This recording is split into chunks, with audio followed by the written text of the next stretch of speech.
joining us. Great to have you aboard as we start the day on the right side of the road. Do want to remind you some great stories on our website, KIDOtalkradio.com.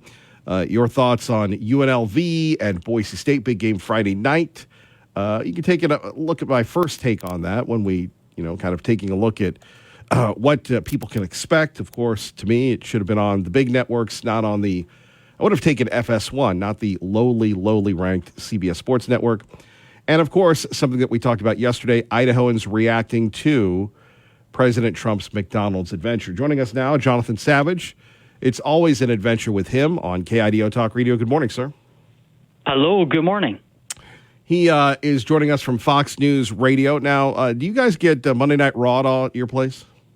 Not in my house at the moment. I don't have the channel it's on, but come January, I will get it because all WWE programming in the UK is going to go to Netflix. So at the moment, I'm dark on Raw. I see. Well, Raw's gone from 3 hours to 2, and I just wanted to get your take on it, but I won't because you didn't watch it last night. Maybe you watched it. It does sound like a good idea, though. I think 2 hours is a much better time for a weekly wrestling show than 3 hours. And it's funny you're talking about wrestling because we're also talking about Korea, and it reminded me of Collision in Korea. Have you ever heard of that? Look, bro, I'm a little older than you. I was alive during Collision in Korea. I hold on. That's like me trying to school you on technology, you trying to let me know about wrestling. Yes, I remember when they went to North Korea and all that, but I don't want to destroy it. Please go ahead, sir. A great segue, by the way. Incredible. I mean, I was alive too, but I wasn't watching wrestling at the time. And I just blown away by the attendance of these two shows in Pyongyang, North Korea. Even the fact that you had American wrestlers in North Korea. That couldn't happen nowadays, of course. It was 150,000 people on day one, 165,000 people on day two. It was North Korea, so you wonder how many people were there voluntarily. But gosh, that would have been a spectacle. Ric Flair in the main event. Back when he was Ric Flair. Back when he was Ric Flair, not whatever he is nowadays, the poor chap. Yeah, speaking of North Korea, they're in the news. Yeah, they are in the news. This is something which is really concerning for South Korea. There is growing belief that North Korea is sending troops to Russia for eventual use in Ukraine. The Ukrainian president has claimed that North Korea is supplying Russia with 10,000 soldiers, and South Korea's spy agency says it's confirmed North Korea sent 1,500 special operations troops to Russia for training. Now, South Korea, of course, very concerned about this because it's thinking, hang on, if North Korea is helping Russia, Russia must be helping North Korea, and they don't want that. Well, you wonder what Russia could be helping North Korea with, and the idea of sending troops, that tells us a little bit about Mr. Vladimir. Is he that desperate? Is he running out of troops? He's got to import them? Yeah, you have to think about what each country's got and what each country wants. Russia needs people and it needs ammunition. North Korea, on the other hand, it needs technology, it needs oil, and it's also in bad need of cash. A report by a think tank that's linked to the South Korean intelligence agency believes that North Korea earned about $500 million last year from selling arms to Russia. So this is an arrangement that's mutually beneficial at the moment. In fact, the two countries signed a treaty in the summer which includes a mutual assistance clause. In other words, if one country is attacked, then their ally has to come and help defend them. Wow. It seems like a lot of things are rolling on. I got to ask you, what about Zelensky? What is the Ukraine situation? It goes from they're winning to they're losing. I know that's an oversimplification, but what do you think? Yeah, President Zelensky is obviously very concerned about how Russia is developing these alliances, especially with countries like North Korea, who really have very little to lose. North Korea, of course, sanctioned to the hilt, doesn't have much in the way of friends around the world, but does have 1.28 million people in its military, not exactly battle-hardened, but at the same time quite well-resourced compared to any other parts of the country. And at the same time, the Eastern Front in Ukraine is a very, very bitter battleground, with Russia making slow, steady gains at a great loss, it's reported to them, but also Ukraine is suffering huge losses as well. Ukraine is suffering from a lack of troops as well. But unlike Russia, Ukraine can't go to other countries, allies, and say, hey, come and send us some of your troops to help us. Jonathan Savage, anything else you'd like to share with us today? Always appreciate you, brother. Okay, so let me just bring up one other topic that we're talking about today. This is in Lebanon, where Israel is battling the Iran-backed militant group Hezbollah. Israel's military says they have had years of intelligence reports which have told them that Hezbollah, underneath a hospital in a bunker, has hundreds of £millions worth of cash and gold. Israel putting this out publicly, saying they're not going to attack the hospital. It is, after all, a hospital, and that would not go down well, of course, but they're calling on the Lebanese government to take action. The hospital's director says these are false and slanderous claims, but this is another example of how Israel is trying to take on Hezbollah, not just in a military sense, but also in a sort of PR and political pressure sense as well. You know, it's fascinating. The Wall Street Journal had an excellent piece on how they found, what was his name, Yahya or Yo-Yo or whatever his name is. Sinwar, yeah. Sinwar, and how they really forced him from the tunnels. And, you know, Sinwar thought that Israel wouldn't go into the tunnels, and they did. And every move that he made, he underestimated the Jewish people. Fascinating read of how they forced him out and eventually got him. Yeah, I think some people would say it would be inevitable that he would have to leave the tunnels at some point. And then he showed us the tunnels. He showed us these incredible, I mean, you call them tunnels. You know, they're not what you'd imagine a tunnel to be in some ways. They're fully plumbed. They've got all the necessary equipment you need to survive, to live, to cook. They're obviously very well armored, stuffed with cash, according to the pictures sent to us by the Israeli Defense Forces. So he clearly was able to live there for some time, just over a year, in fact. But eventually, he left the tunnel and he met his end. He did. Jonathan Savage, anything else you'd like to share with us?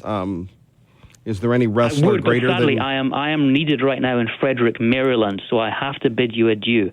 My man. See you, brother. Take care. Jonathan Savage, Frederick, Maryland. What's up with that?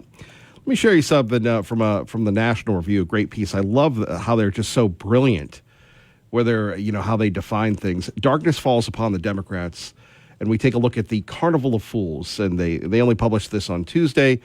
Darkness visible for the Harris campaign, for there is substantive value to the momentum or vibes. The Harris campaign is on the express elevator to hell, going down. Oh my gosh. 2 weeks remain in what seems to be a historically close race, and nearly every polling number, whether nationally or swing states, have begun to turn against the Democrats.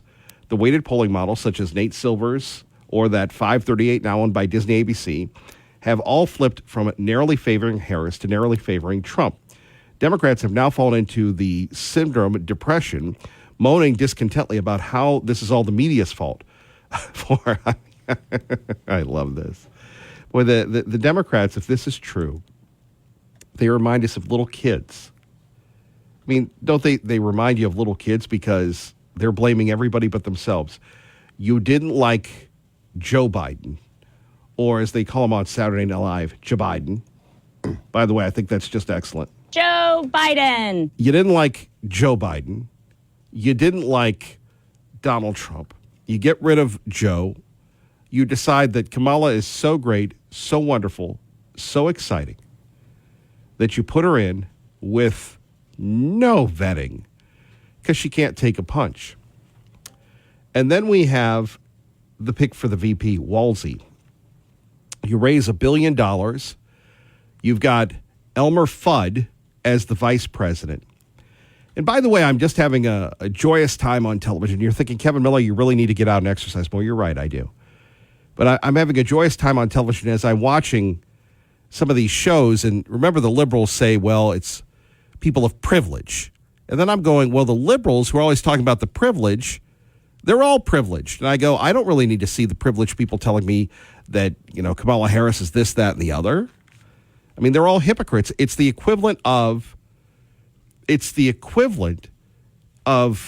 Britney Spears or Taylor Swift telling everybody about being carbon neutral, forcing you to buy a Prius, and then they're driving these huge planes that pollute the sky.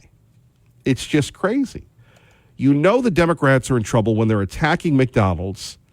And Albert Sharpton, good old Al Sharpton, is asking Kamala Harris this big question concerning her and men. Do you think some of the resistance of some men, black and white, is misogynist? And are you proud to see that most Americans, even being polled, have no problem supporting a woman at all? And I'm one that lived from Shirley to Kamala in terms of these campaigns. And I have an emotional reaction to you raising the point of Shirley Chisholm, because it is on her broad shoulders that I stand, and so many of us stand. And we have come a long way, to your point, and on your specific point about including the fact that I have the support of countless black men who are in elected positions, including on just this afternoon and 2 church visits today with the mayor of Atlanta. That being said, I think that... just answer the question. People aren't buying you. If they're not, you're good enough for California. You're not good enough for the rest of the country. I've been writing in LinkedIn lately, and I wrote this piece, which dovetails into my KIDO Talk Radio piece, where the Democrats haven't learned their lesson with Donald Trump. And Trump is playing them brilliantly. He's sitting there telling everybody about Arnold Palmer and this, that, and the other, and being, Donald Trump. I remember earlier calling him the Stone Cold Steve Austin, back when Stone Cold was something, the famous wrestler. And everybody's reacting. Did you hear what he said? He's owning the libs. He's owning the news cycle. And these guys, instead of focusing in on Joe Biden, instead of focusing in on what they're going to do, because really, what are they selling us? They're basically selling us that we want 4 more years of this nonsense.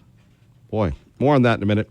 Let me tell you about our friends at Hoagland Meat. Free delivery of fresh, local, clean beef, pork, steaks, chicken in Boise, in Meridian, in Caldwell. In fact, Nampa, the entire Treasure Valley, even Kuna and Star.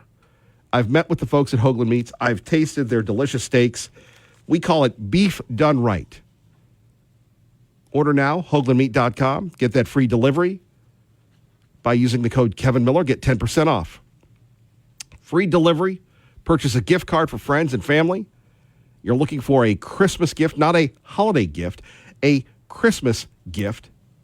And Hoagland Meat will take care of you. You will look like a hero, whether it's the Smart Chicken Sampler Box, Stew and Roast Box. Wouldn't stew sound good about right now? The Family Box, more than 8 meals for a family of 4.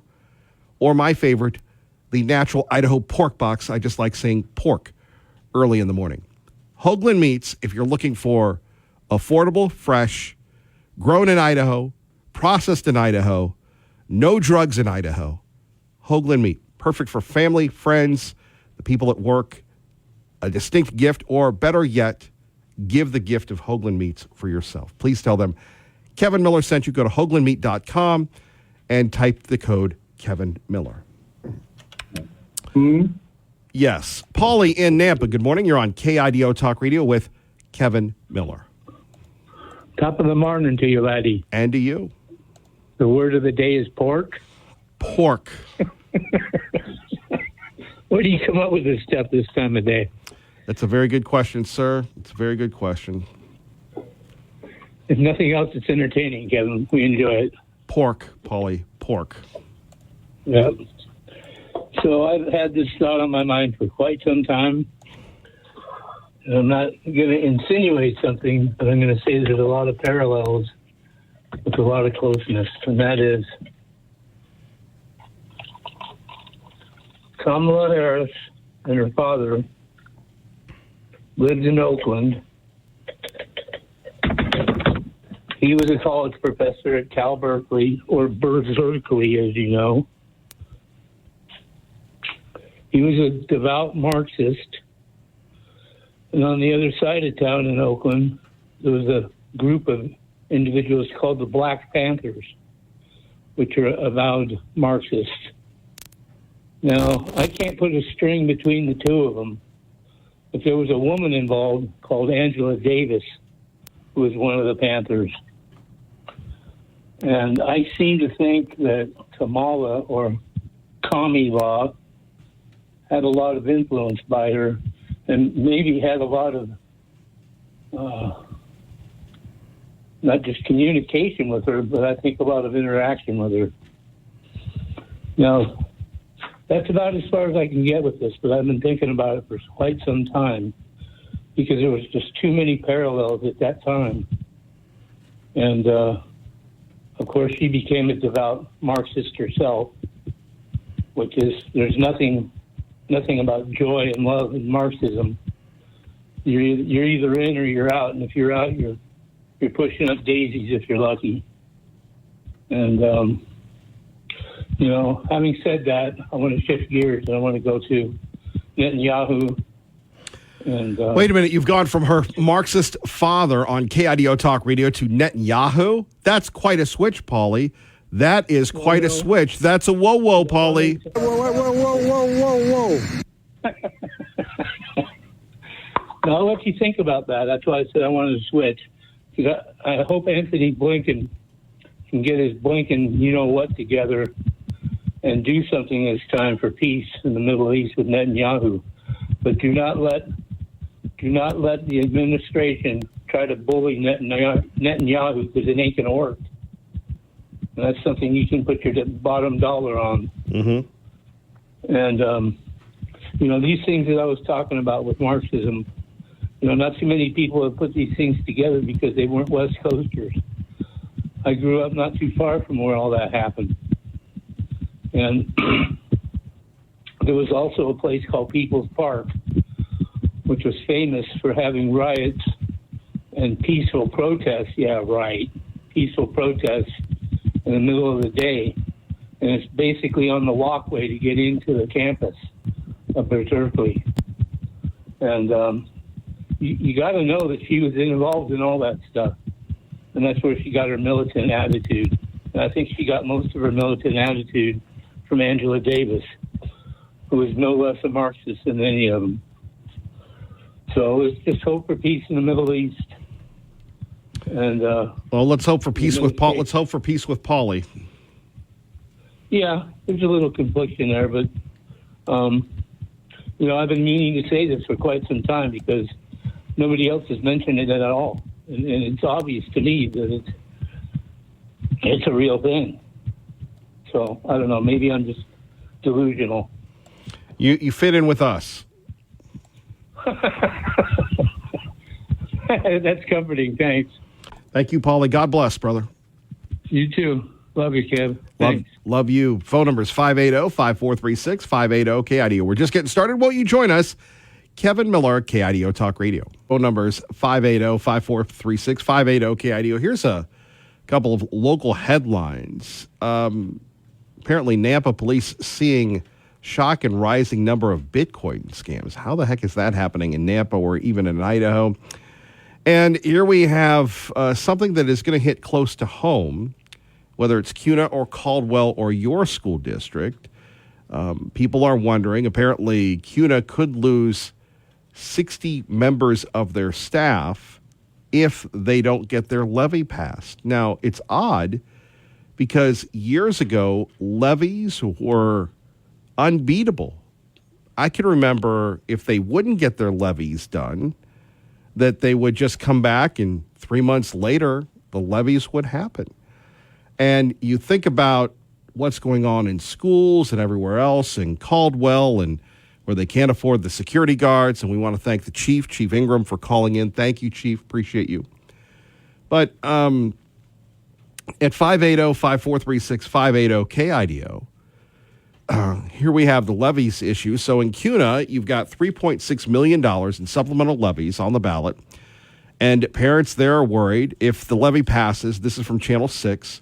CUNA can keep 37 teachers and add 6 more. If it fails, 37 teachers will be cut from the classrooms. Now, if this isn't truly going on, if this is an education crisis in the state, and not to sound like a broken record, but where's the money going?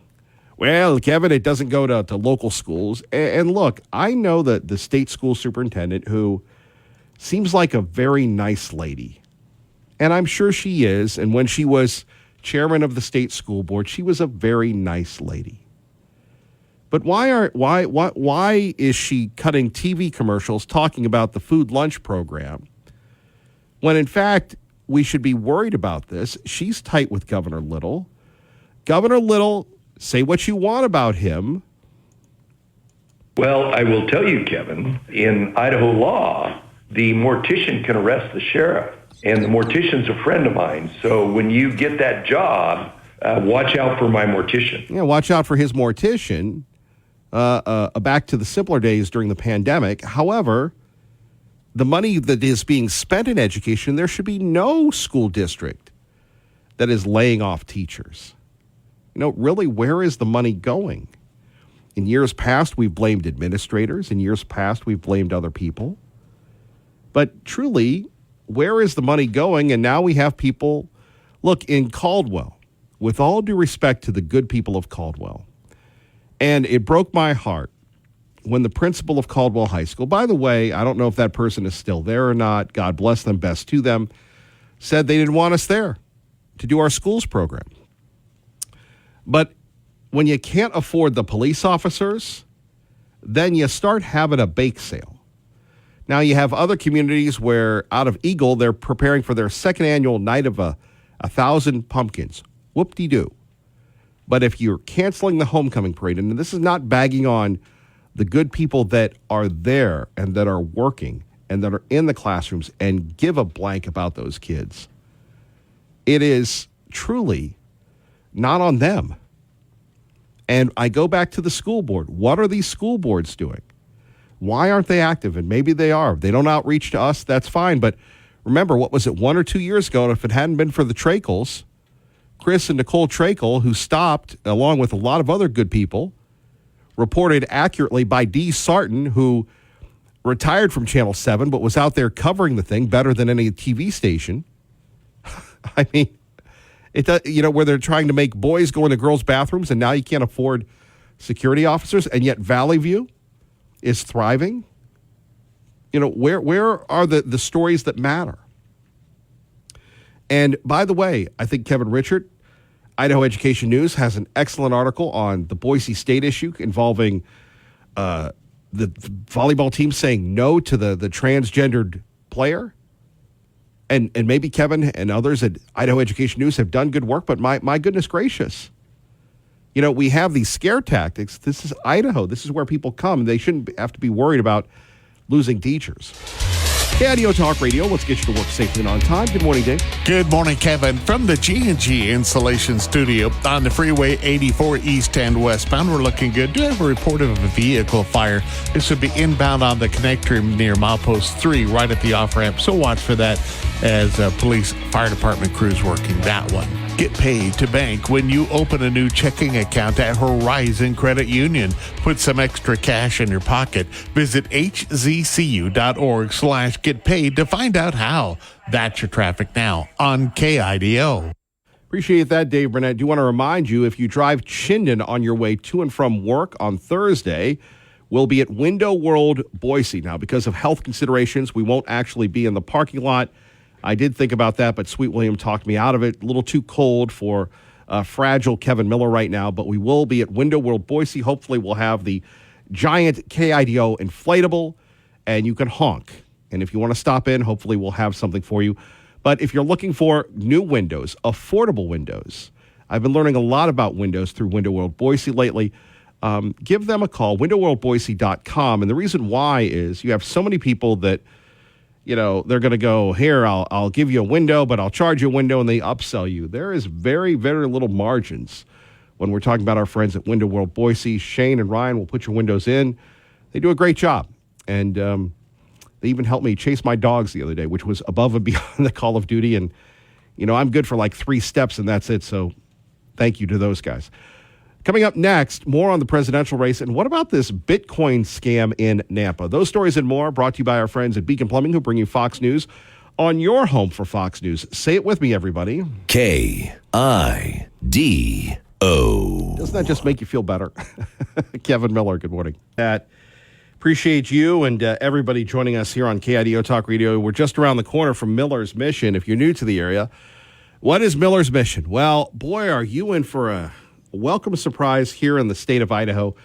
And really, I declare today, Kevin the First, declare here as the chair recognizes the throne, that really the entire state of Idaho, as beautiful as it is, it really revolves around us, the Treasure Valley. Not McCall, not Sun Valley, not Coeur d'Alene, not Eastern Idaho, but here, the Treasure Valley. And in so doing with my decree, I declare, rightfully, this is more reporting than a declaration, that we're going to have a ton of people doing a lot of charitable work. People do wonderful work for charity coming up this time of year. You've got Albertsons that does stuff.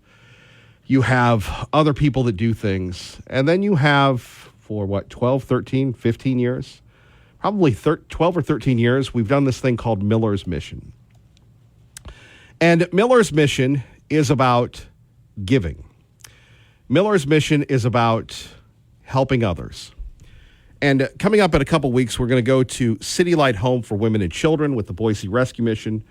If you're not familiar with the Boise Rescue Mission, and many of you are, and many of you aren't, the Boise Rescue Mission is the place to go when you need help, whether you're addicted to the drugs, whether you're a family, you have a family, other issues, dealing with addiction and other challenges.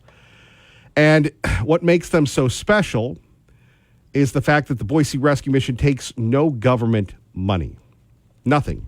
Nothing from Madam Mayor, nothing from Joe Biden, nothing. And that is amazing. And we do our best every year to help our friends at the Boise Rescue Mission. And we do it twice a year. We hang out at the Walmart over 12 hours at a time. And we sit back and we do our very best to raise money, or turkeys in this case. And I will be clad once again in my turkey outfit. I will be clad once again, asking you to stop by and to make a difference, because you do make a difference. We would love for you to help us raise turkeys and raise money for the Boise Rescue Mission. Now, if you go to our website, there's a tab there called Miller's Mission. It will show you the entire stories of this. And one of our favorite things to do during Miller's Mission, you really just pushed the right button, my friend. I don't know where that guy came from, but is to honor a gentleman that is no longer with us. Why do you love the community so much? I just think it's great that people who give and care are the ones who maybe a couple of years ago received help, and now they're coming back to give. So I love the community because the community loves each other. They help each other. Our dear friend Larry Gebert, who left us a few years ago, worked for Channel 7 for many, many years. Larry Gebert was such a champion of nonprofit industries. People go, well, Kevin, you're kind of the radio Larry Gebert. No, there's only one Larry Gebert. And our best to him and his family. We pray for him and his family. Larry set the standard, and it wasn't unusual for good old Larry to come by and hang out and jump up and down and do all sorts of crazy things with us. If you've never had a chance to see Larry Gebert, many people grew up with Larry. Larry was special. And every day when I get up, I get a chance to see two pictures of Larry. One was a caricature that somebody gave Larry of him water skiing. And water skiing during New Year's Day, he and Mr. Arborough, they founded this, polar bear plunge or polar bear water skiing. I don't know what you call it, but it benefits Make-A-Wish, Idaho, and the families would come out there and do all sorts of things. They're really just a wonderful people. And it was always great to see Larry on the trail. And I have a picture also of Larry. It was given to me by the Boise Rescue Mission with Larry, Teresa Palgram, who left us as well, her dedicated camera person. And, so many times in life, we forget about people that made a difference. And Lawrence Bruce Gebert will live with us for quite some time. And I marveled at his love, his commitment, and just what he gave to us. Why do you love the TV, the radio, the spoken word? Well, it's kind of funny because when I was talking to one of the other folks from the bank this morning about this, who said that the same thing that a lot of people say now. I've been watching you since I was a little kid, and it doesn't make me feel any younger, by the way, when that happens. But I mean, it's great. I mean, I'm happy that they do that, and they say, I really, really learned a lot from you about things like this. I mean, here they are. They're here helping to give, and they're here helping to do things like that. But I realized it was something that a radio station programmer, when I wanted to do an event to raise money for an organization, and I went in and proposed an idea to this radio station program director, I got all done, and he goes, wow, you have a nice voice and a nice natural delivery. And I said, thanks. And he goes, you ever think about being a disc jockey? And I went, well, yeah, but then again, who hasn't? And I said, well, sure. And he said, and I said, are you going to? He goes, oh, yes. He says, we'll sponsor this. Best presentation I've ever seen. He says, this would be a great event. It'd be wonderful. Yeah, this is going to be great. He says, but if you worked here, you could promote this even more. And I didn't realize then, it took me a few years later to realize that phrase changed my life. And there we have it. And he changed so many lives as a husband, a father, just a great guy. Larry Gebert, his memory lives on in all of us. And we hope you support so many charitable items this time of year if you can afford it, if you need help. Don't think that these organizations can't help you. And like I said, I look at Larry's picture each and every day, several times a day. It's just they happen to be in the hallway where I work and just do things. And Larry was just always kind, always nice. And really, that's the spirit of Miller's mission as we continue on. We hope that you help us out, help out the Boise Rescue Mission. For more information, go to our website, KIDOtalkradio.com, or you can also go to boiserm.org. They're always looking for volunteers. They're always looking for people to make a difference today. Bill Govier is a 30-plus year union worker at Ford, and he has this side business cleaning car underbodies. When we first visited 4 months ago, he was a fan of Robert Kennedy Jr. Now, he will cast his third ballot for Trump. RFK joining Trump effectively, I couldn't script it any better the way I would like it to be. I love the idea of Donald Trump being the commander-in-chief. I love the idea of how Donald Trump handles the nefarious characters in the world. Govier believes more than half of UAW members at his Ford plant will vote Trump. He says Harris laughs too much, and he can't take her seriously. So what is it? You're the incumbent who wouldn't do anything different, or are you the underdog that wants change? And he says critics take Trump too literally. He does it for effect. I don't believe that Trump really believes someone's eating cats and dogs. I don't believe that he's going to call the National Guard out and at gunpoint round up every migrant and force them across the border. I don't believe that for a second. And there we have it. More on the election coming up, more on this Bitcoin controversy going on in Nampa, and more from you. That's right. We'd love to hear from you next. No posting necessary. Kevin Miller, KIDO Talk Radio. KIDO Talk Radio. Waking up on the right side. This is the Sean Hannity Morning Minute. Now their closing argument, Donald Trump is racist. He's so racist that he's going to use the military and put journalists in jail. No, he's not. It's all a lie. He will impose a national sales tax if elected. That's a lie. He will use the military against American citizens. That's a lie. They lie that, Donald Trump is going to take away Social Security and Medicare. They're lying. He's going to support a national abortion ban. No, he's not. He supports Project 2025. I do this every day. I've never looked at Project 2025. Donald Trump has never looked at Project 2025, and he said so repeatedly.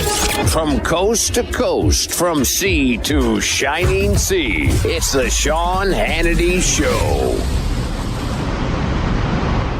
Hey, remember the old way of shopping for custom window treatments? Waiting around all day to get an overpriced quote from a pushy commission salesperson? Well, those days are over thanks to Blinds.com, because they invented a better way. Now, with completely virtual consultations and free samples sent right to your door, you never have to deal with a salesperson in your home ever again. You can always count on Blinds.com to deliver top quality window treatments. Now, from their premium woven wood to motorized shades, which I love, and so much more, you can get unlimited custom window treatments installed, whether it's 1 or 100, for one low cost. And at Blinds.com, there are never any hidden fees. The price you see on the website is the price that you pay. Ordering online may be scary to some of you, but not with Blinds.com, because they have a 100% satisfaction guarantee. Shop Blinds.com right now. Get up to 45% off on select styles. Save up to 45% on select styles when you go to Blinds.com. Rules and restrictions may apply.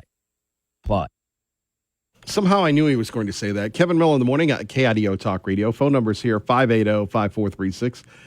580-KIDO. Don't forget to check out our free KIDO Talk Radio website. Lots of great stories there if you're looking to kill some time. How about Boise State football? Looking at this week's UNLV game, and quite frankly, it shouldn't be on. It should be on the Big Fox. Well, Kevin Miller, you've got the Dodgers and the Yankees, and that's pretty big. Yeah, I get it. But if you're going to have a truly Friday night football game, why not make sure that you do that as well? Also, we've got a retail giant on live sport after bankruptcy making a comeback. And my favorite story we put on social media last night, believe it or not, the last Kmart closed. I know you're going to go, well, I don't know anything about these Kmarts. Your parents do. And remember, our friends Aaron and Joel, they're always there at the old Kmart in Karcher, right on Karcher. The old Kmart, the blue light special. I wonder what's in that old Kmart. I'd love to go in there and check that out. Yeah, I don't get out much.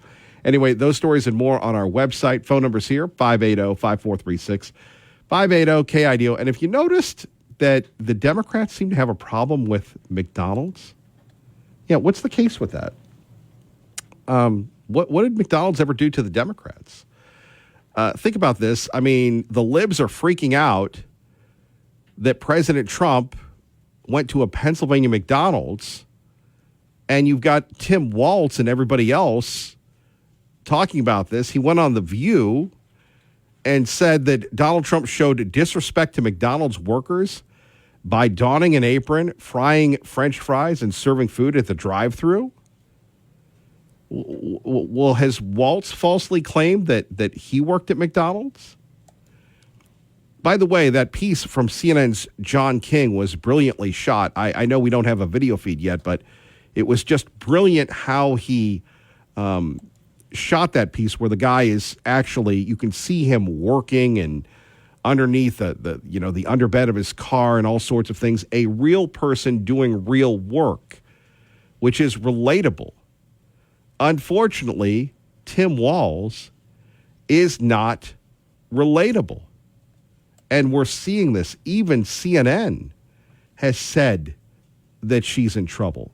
We'll give you the details next. Kevin Miller, KIDO Talk Radio. A big and tasty for just $1? How do you do it? What's your secret?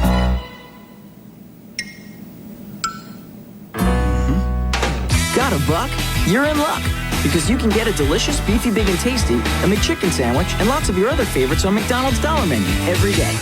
Together, Grimace, we could own this town. There we have it. Donald Trump doing a McDonald's commercial for the Big Tasty. Do you remember that? And only $1? Must have been 55 years ago. Anyway, good morning.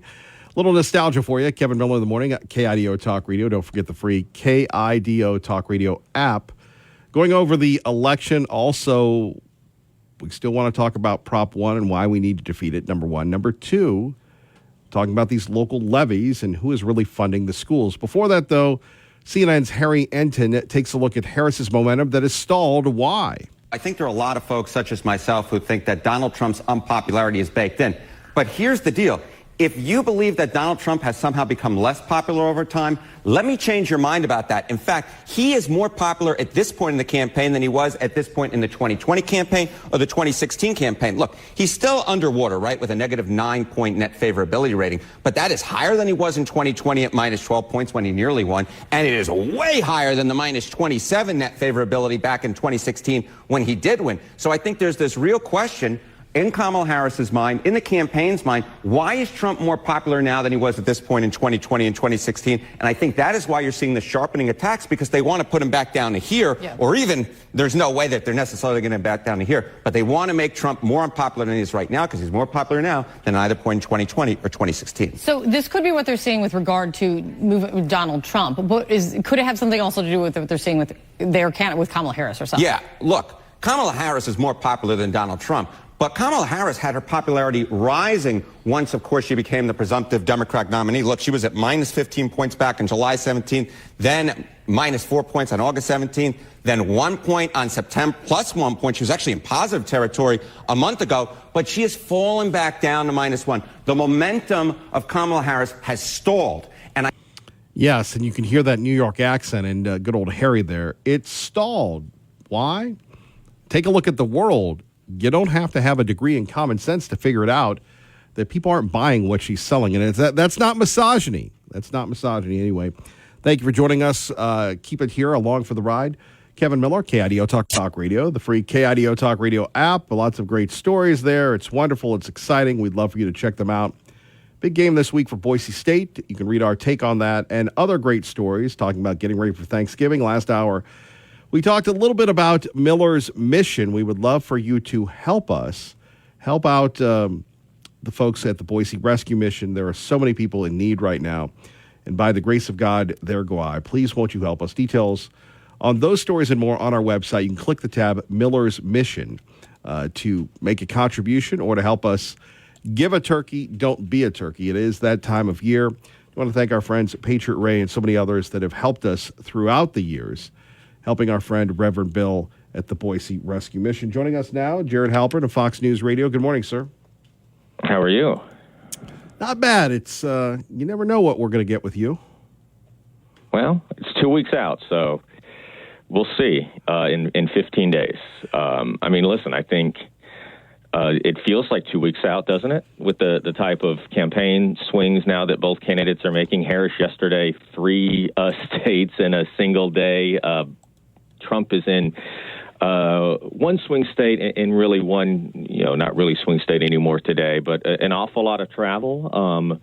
And I think the strategy for both campaigns is turnout, right? 14, 15 million people have already voted.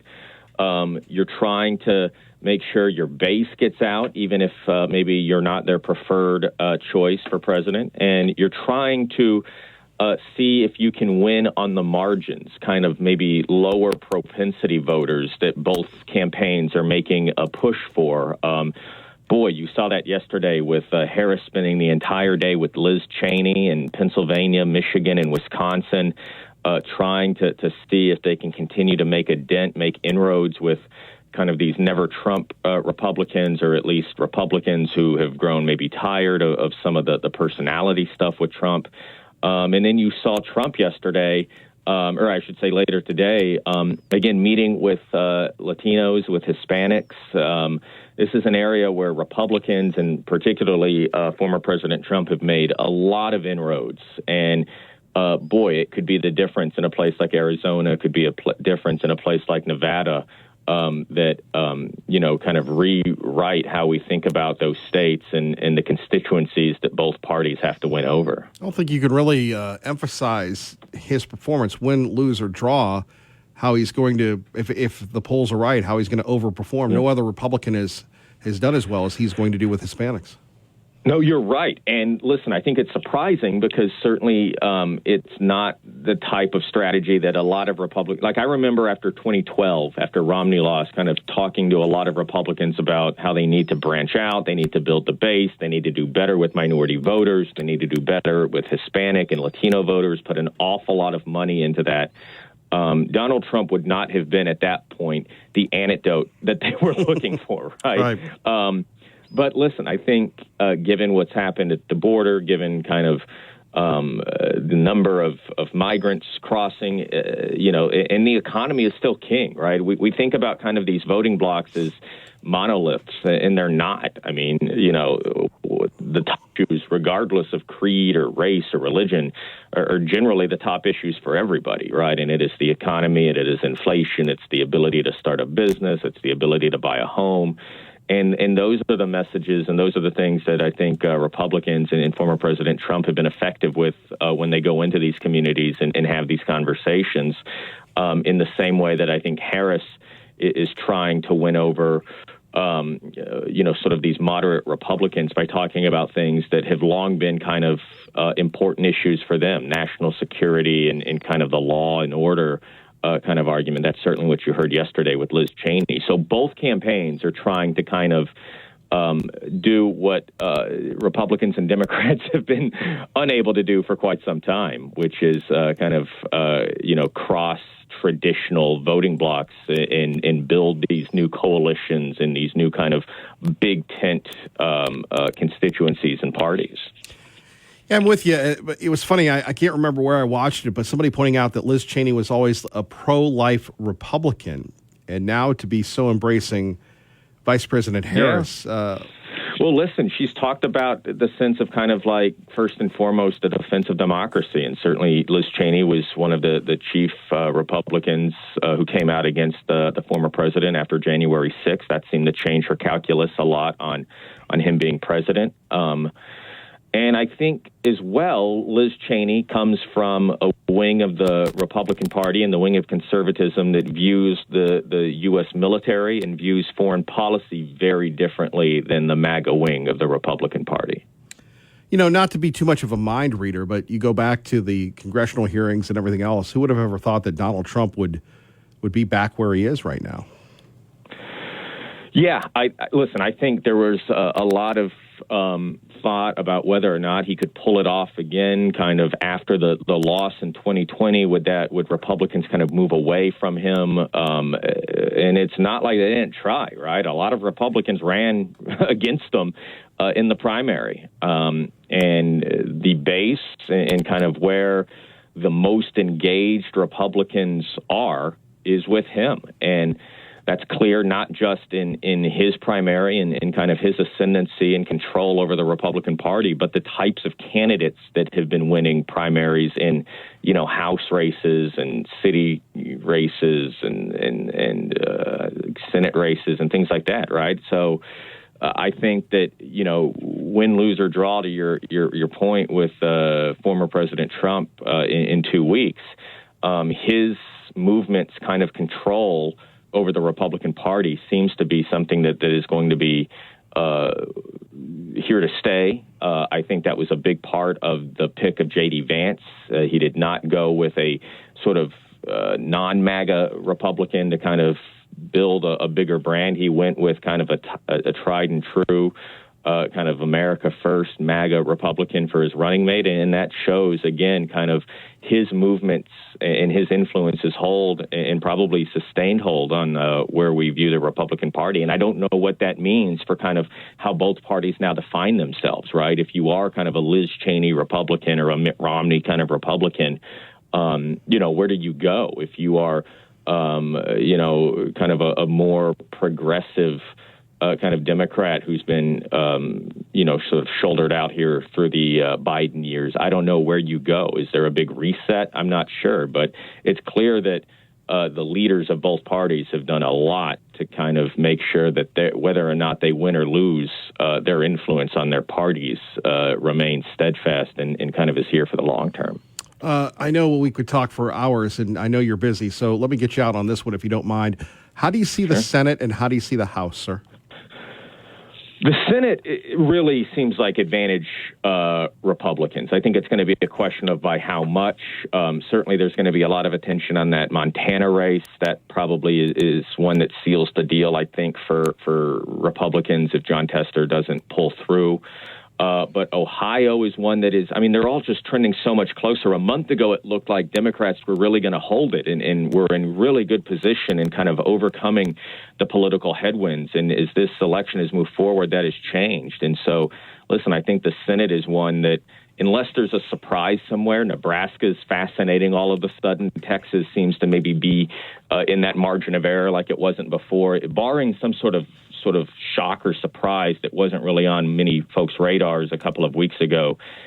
Republicans seem pretty poised to win that back. I think the House goes the other direction. Again, a lot of it is just the demographics, where these races are. They're going to be decided in these swingier kind of suburban districts. Those have been moving away from Republicans. And I think when you have a presidential race, that tends to help folks that are going to come out and maybe just vote party line. But I'll say this about the House. Some of those races out in like Central California are going to be the ones that probably decide the majority. And as you know from covering election nights, California takes just eons to count. So we may not know full control of the House for maybe a week or more. Jared Halpern, we so appreciate you. Thank you, sir. Sure thing. Our great friend Jared Halpern joining us, Fox News Radio. Don't forget our friends at Window World Boise. We will be there coming up on Thursday. Hope to see you there. Give us a honk as you're driving by their world headquarters on Chinden Boulevard. Some people have this ridiculous paywall. I don't know. I pay more for the Idaho Statesman than I do for the New York Times or the Wall Street Journal combined. And you click on a story, and instead of getting the story, you get, you need to subscribe and all these things. And then it just froze my computer. Now, those of you that have been with us for a long time, we have a very high-speed, highfalutin computer here. So how dare you, Idaho Statesman? Anyway, some of the other stories we are covering for you today, we thought we'd give you a little humor. Before that, let's get you to work safely and on time. Quick look at traffic, then more of your calls at 580-5436, 580-KIDO. Good morning, Dave. Good morning, Kevin. From the G&G Insulation Studio, very heavy traffic on the freeway coming out of Canyon County into Ada County. It starts well before the county line and continues on down through the Meridian area. Do have a report of a stalled out truck right at State and Bloom is causing some traffic hazard there. Beat the cold weather and get a new high-efficiency heater and air system from Perfect Plumbing, Heating and Air. For a limited time, get a $1,500 instant rebate on select systems. Visit callperfectnow.com. That's your traffic now on KIDO. Appreciate that, Dave Burnett. Phone numbers here, 580-5436, 580-KIDO. Now you have people going after Elon Musk because he's paying people to vote. Of course, in Democratic cities, Democratic strongholds, they have this thing called WHAM, which is walking around money. That's right, walking around money, where they pay people to walk around and give people money to vote. Yeah, believe it or not. We'll talk more about that coming up. But before that, because we need some reason to laugh from the Babylon Bee, 10 reasons why you can totally trust the government with your money. The government always makes super sound financial decisions. Remember, the United States government has never wasted a single dollar, ever. If they lose it, they can always print more. Problem solved? There are no consequences to printing more money. Now, I know there are, but wouldn't it be nice if that were the case for all of us? You want to pay off your MasterCard, your Visa, need more money for rent, want to buy that dream house? Just go out and invest in a printing press in the back. The government is so great at keeping track of things like crime statistics. You can definitely trust them. They'll be great at keeping track of all the money you send them. Remember, the crime statistics were right before they were bad. Nancy Pelosi has a hot stock tip, and she wants your money so you can invest it wisely. What are you going to do? Just let her suffer? I mean, why not trust the Speaker of the House? The former Speaker of the House, I guess she's still running the Democratic cartel, if you will. Think about that. Nancy is not happy. Nancy put the hit on Joe Biden, and Joe Biden is still mad about that. More tips from the government on how to, be like them when it comes to your money. If you kept it for yourself, you would spend it on groceries, gas, and rent. What a waste when you can give it to the government to fund all these unnecessary programs, including foreign aid to other countries. They'll use it for useful things like making coronaviruses, investing in foreign wars. funding sex changes for illegal immigrants, and investing in foreign wars. Oh, wait, we already said that one. By the way, the Babylon Bee on this has to actually say that it's a satire because Gavin Newsom and the crew in California are trying to outlaw this type of speech unless you disclose that it is satire. And quite frankly, the way California goes, the way Idaho should go. So we want to make sure that we're in compliance with good old-fashioned California law. Correct? Go, go, go. Sometimes you just need a goofy sound effect. The Democrats have made it very clear we all have to pay our fair share. Don't be selfish, comrade. Just look at Chuck Schumer. Would a guy with a face like that ever lie to you? What a kind and trustworthy face when we're talking about Chuck Schumer. Because if you don't give the government your money, you go straight to jail. Probably the best reasons of all from the Babylon Bee. And quite frankly, think about that. And whether we're talking about the sixth woman, Tim Walz, added to The View, or any of these other stories, hope you got a good chuckle. Life is too short not to have a chuckle kerfuckle. Speaking of which, Liz Cheney deciding to become a full-on Kamala Harris supporter. In the old days, we'd say she's a traitor to the Republican Party, but here she makes the case. People sort of say, well, we might, be tempted for some reason or another to vote for Donald Trump. If the issue is foreign policy, I would just ask everyone, think about how dangerous and damaging it is to have someone who's totally erratic, completely unstable, someone who has aligned himself with, who idolizes tyrants. He idolizes tyrants. The choice here with respect to national security policy is a man who has proven, he's absolutely proven that he will not stand up, he won't defend this nation with respect to our own Constitution and rule of law. And Vice President Harris, who has been clear in terms of support for Ukraine, in terms of recognizing and understanding across the board that America cannot maintain our own freedom and security if we walk away from our allies around the world. And our adversaries know that they can play Donald Trump. Sure. They can play Donald Trump. They can play Donald Trump because they haven't played Joe Biden.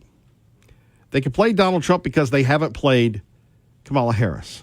I know, darling. Let's not be Dr. Obvious. We have had such a good run of foreign policy under Donald Trump that the Bidens have nothing to show for it. Think about this. Donald Trump, when he was in office, there were no wars. You can't say that about Obama. Thanks, Obama. Can't say that about Joe Biden. Joe Biden. Can't say that about anything, but you can't say that about Donald John Trump. And it's very simple. Who's getting played? Well, Iran got billions of dollars, not from Donald Trump, but from Joe Biden. Putin decided to attack Ukraine after Joe Biden withdrew from Afghanistan. North Korea is now sending troops to Putin. North Korea met with Donald Trump. It comes down to this. It's so easier said than done, but Liz Cheney, she figured the fix was in. And if you heard our conversation earlier with Jared Halpern, by the way, I do want to apologize. Apparently, and it was Mike in Boise that let me know about this, our Friday podcast didn't load.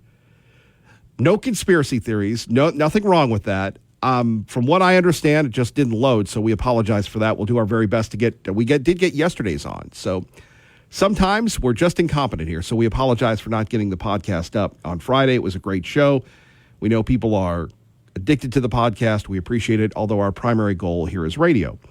So Liz Cheney, and I don't want to say this, but if I were writing, let's say, my own opinions politically, think about where we were 2 or 3 years ago. January 6th was not a good day. It was not a good day for all of us. And January 6th hurt our country. I know a lot of people will disagree with me, but it did.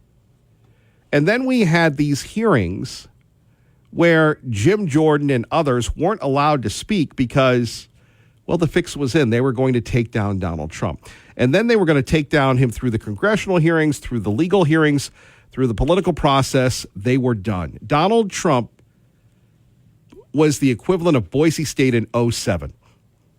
They didn't want Donald Trump or Boise State back in the limelight.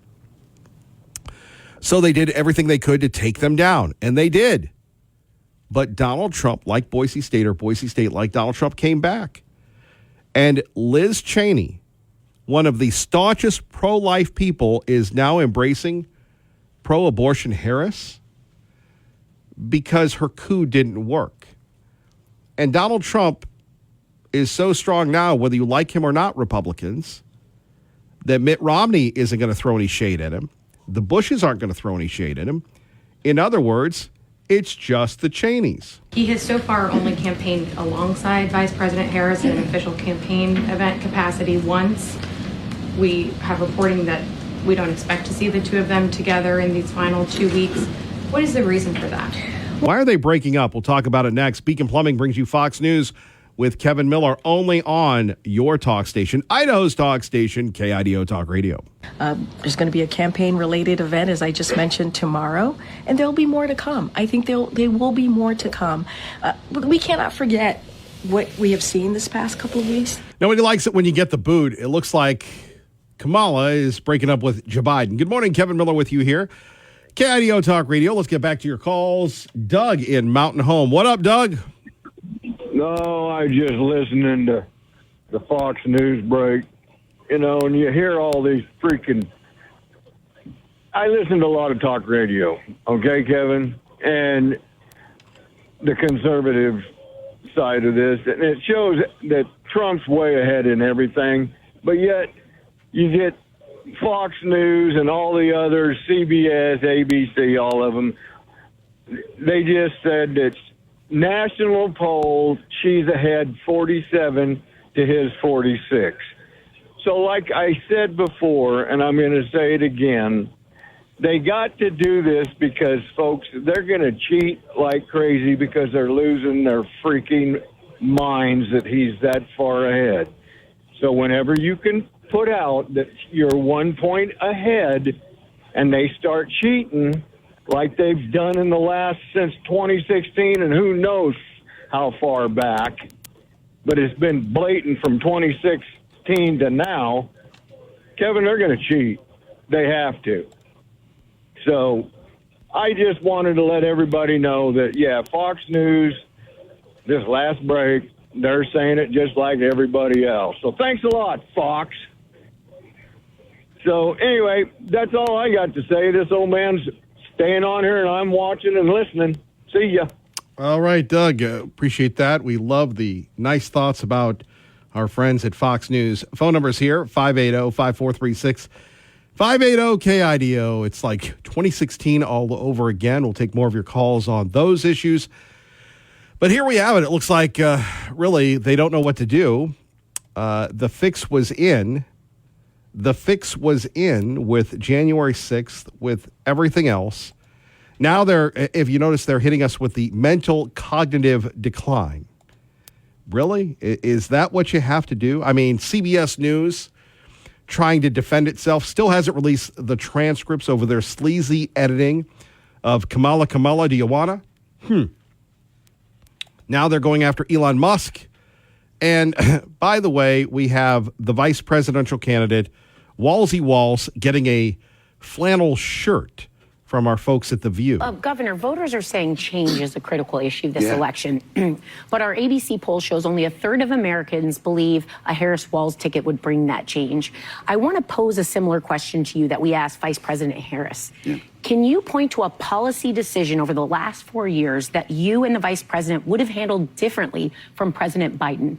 Well, I think this expansion on Medicare is something that I wished would have been proposed sooner. But look, they're tackling the issues that they needed to. They came out of a pandemic that Donald Trump had left a mess for, an economy with supply chains that were broken. Governor, I want to ask you, and thank you for being here. You've been asked before, but I want to ask this way about a number of misstatements you've made about your previous military record and travels you'd been in. I want to be unequivocal. Nobody lies as much as Donald Trump. Nothing that you've misled on is anything on the same level.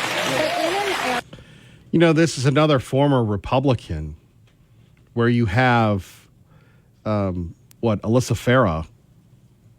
You know, I have to apologize for asking this question.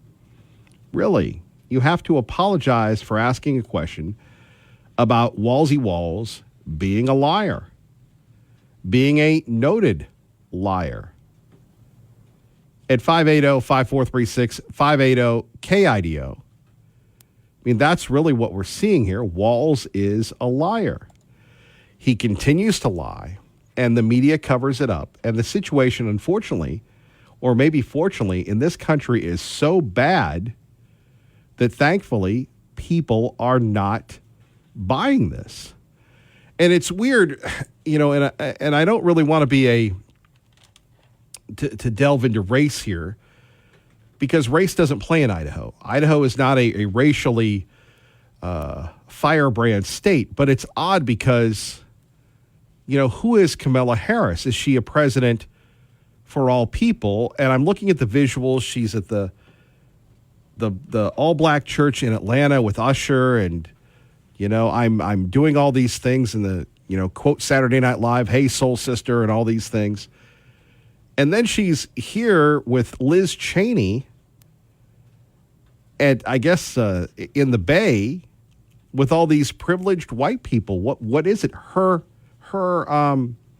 how should we say this? Her vice president is you know, he's a guy of privilege. He's a bumbling Elmer Fudd guy. But you know, there's just no unified message at all here. And you have people that in certain communities, they don't buy what she's selling. She is just not credible. You know, really, what does she stand for? In an era where there's so much mistruth in our politics, so many lies, can't there be no gray area? And how would you convey to voters they may be concerned that there's a trust issue? There may be concern that you lied about being in Hong Kong during Tiananmen Square, that you lied about your military record, that you lie. I mean, this guy makes Bill Clinton seem like a choir boy. Yeah. One thing we have to do is, we played that before about President Obama talking about all. I like that better, President Obama. Hey, President Obama. What's up, President Obama? Thanks, Obama. President Obama. Thanks, Obama. Makes as much sense as 369, the goose drank wine, the monkey chewed tobacco on the streetcar line. The line broke, the monkey got choked. Kevin Miller and all his crazy buddies went to heaven. All that your shirt had been through, and so we wanted to help you out. No. We know it. Your flannel had been through some stuff, so we've got The View and a dad in plaid. That's the single greatest thing I've ever got. So that's for you to freshen up that wardrobe a little. And if you win, will you wear it back and come back and visit us? When you win, will you wear it back and come back? But that's what I was going to say. Yeah. By the way, it makes about as much sense as Liberal Steve's rap there, where Tim Walz saying, this is the best present I ever got. Is that before or after you were a sergeant major? Is that was before or after you went to war? Is that before or after anything? It's just really ridiculous. About as ridiculous as people talking about Prop 1. We'll get into that debate, plus local levies. Very exciting stuff here. Kevin Miller, KIDO Talk Radio 1. And I don't think that we can talk enough about the dangers of Prop 1. We'll do a series on it. 2 weeks until Election Day. Every day we are going to tell you Prop 1 is for dummies. I know you're going to go, Kevin Miller, once again, you're east of the Great River. Kevin Miller, once again, you're the only host in Idaho that will tell the truth. Kevin Miller, can you say your name any more times? You're right about that. However, at 580-5436, 580-KIDO, it's an interesting challenge that we have. We have a lot of local levies, and whether we want to admit it's the new people coming in or the old people getting tired of paying for things, the taxpayers are getting a break in Idaho. The property taxes up and down, up and down. Yes, we'd love to get property tax reform.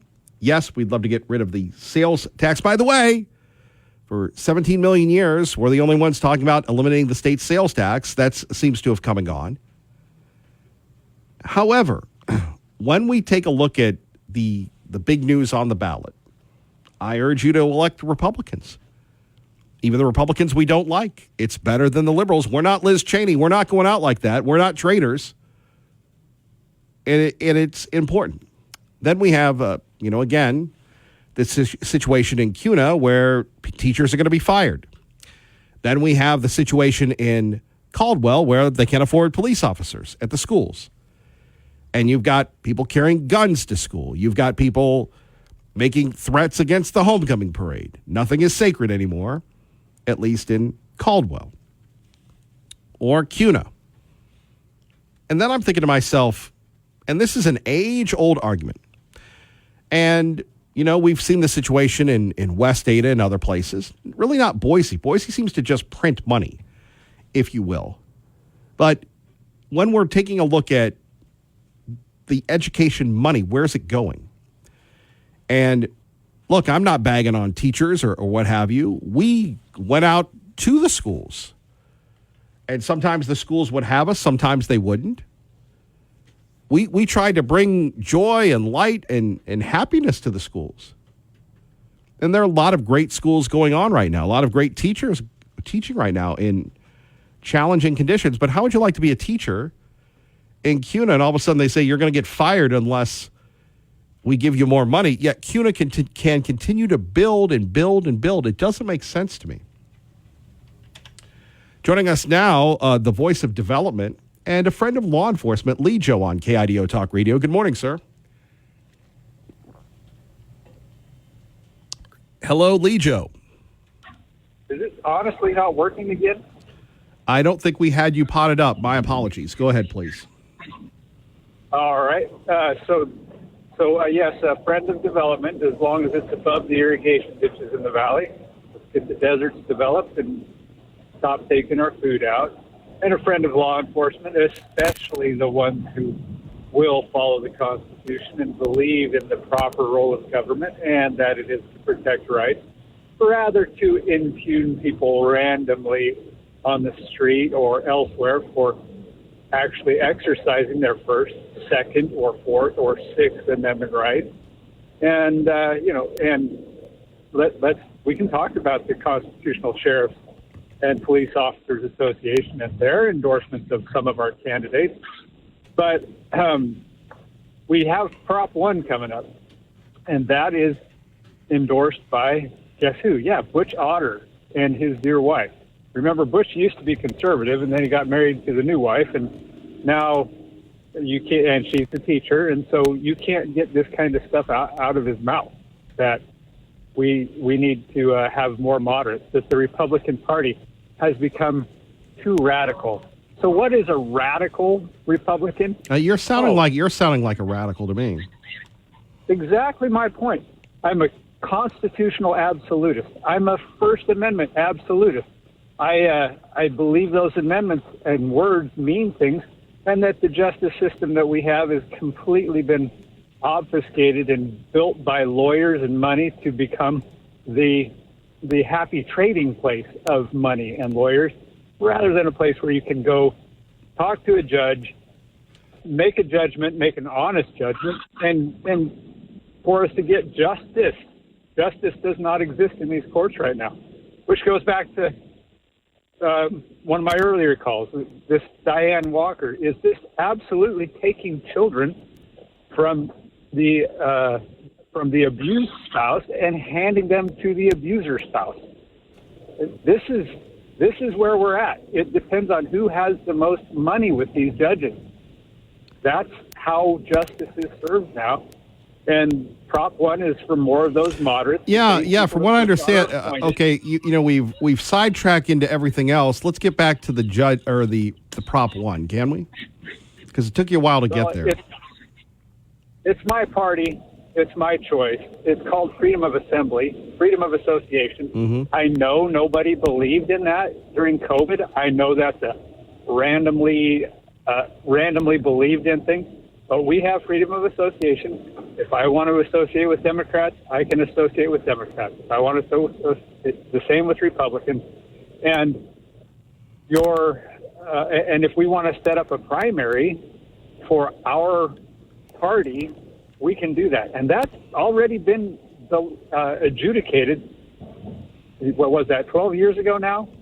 We closed the primaries because we've had Democrats running into the Republican primaries and doing just what the Bush Otter Wing is talking about doing now, defecting so that we can have more moderate, not radical people. But here's something that's interesting. You don't have the former governor on TV touting these things anymore. He's not in the TV ads. It's Marv Hagedorn. Exactly. So a rhino's going to rhino. That's you have the governor who you've been critical of. He's come out against it. Yes, and how late in the game did he come out with? Yeah, as usual, Brad Little waits to figure out exactly where the wind's going to blow, and very late in the game says, looks like I'm going to lose on this one. I'm against it. That guy has no principles. He's to hold his power, trying to keep his buddies well lubed in the dollars, and that's what Prop 1's about, is keeping the well lubed part of the Republican Party in the money. Keeping the it's going to be it's going to be the end of the Republican Party, because you're going to have Republicans wiping each other out. You're going to get all these liberals coming in. Yeah, exactly, and we have liberals in the Republican Party, and they're the ones that are losing power in the state House, losing power in the state Senate. We're on the verge of actually having constitutionalists in control of our own state. What do you mean? How's that? How's that? This election, we're going to probably, it looks like we're going to elect more. What's your prediction?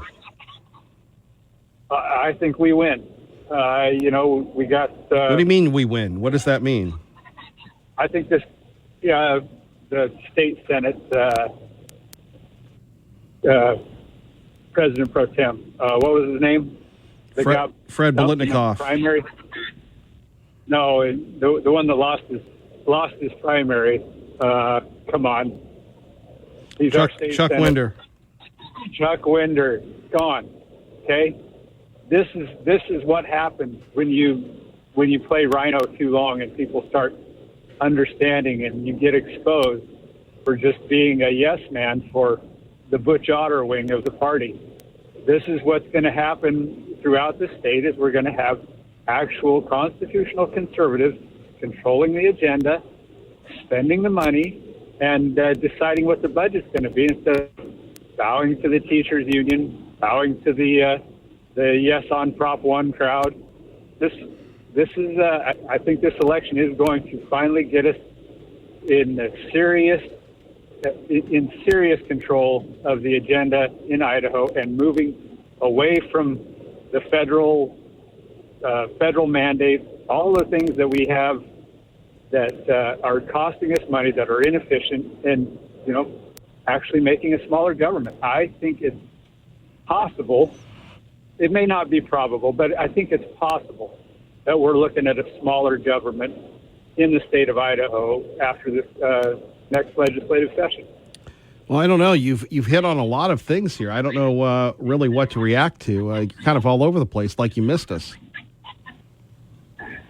Well, I have. It's a hard deal. I'm running hard every morning, and I get to listen just a little bit, and I'm back out of the truck doing whatever and making phone calls.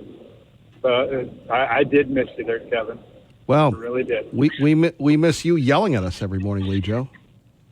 Hey, I do my best. Got to keep you awake. Let the listeners know that they're got to keep them awake for that morning drive. In case somebody missed their cup of coffee or whatever. It's an important part of the morning for me, and I'm sure it's not for everybody else. So there you go. Well, Lee Joe predicting, how do you see the sheriff's race going, Lee Joe? Well, I heard there was going to be a debate between the two of them, or I saw a Facebook post about that. But then I see that the next post I see is Sheriff Clifford won't debate, and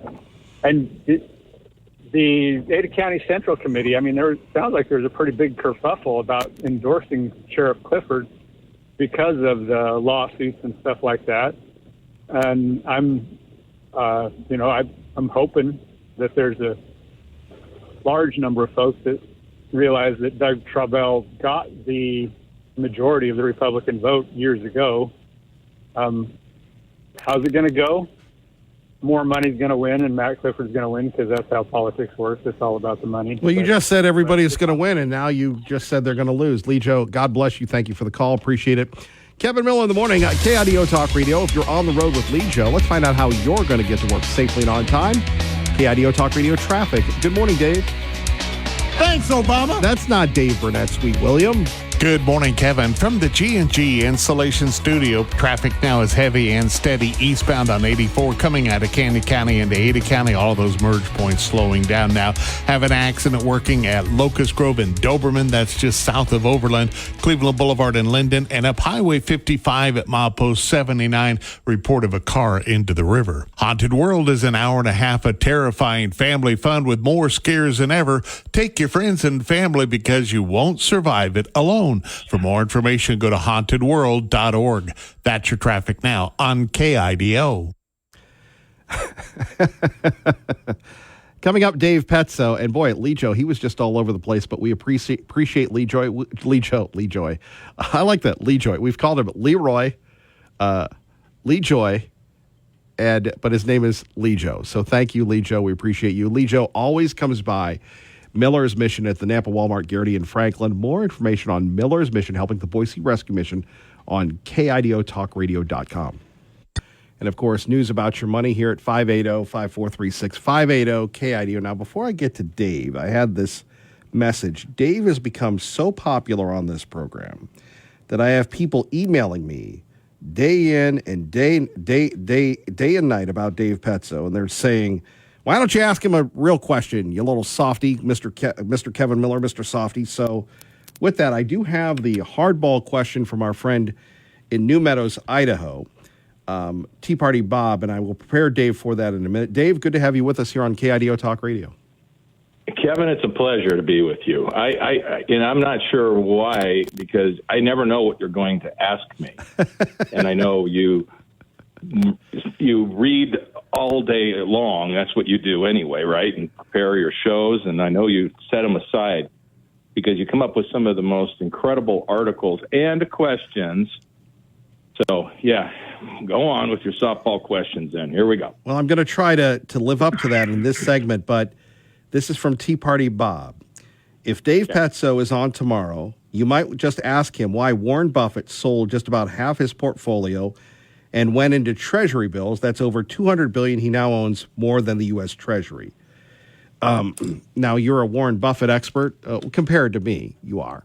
But should you make anything of this, or what do you think?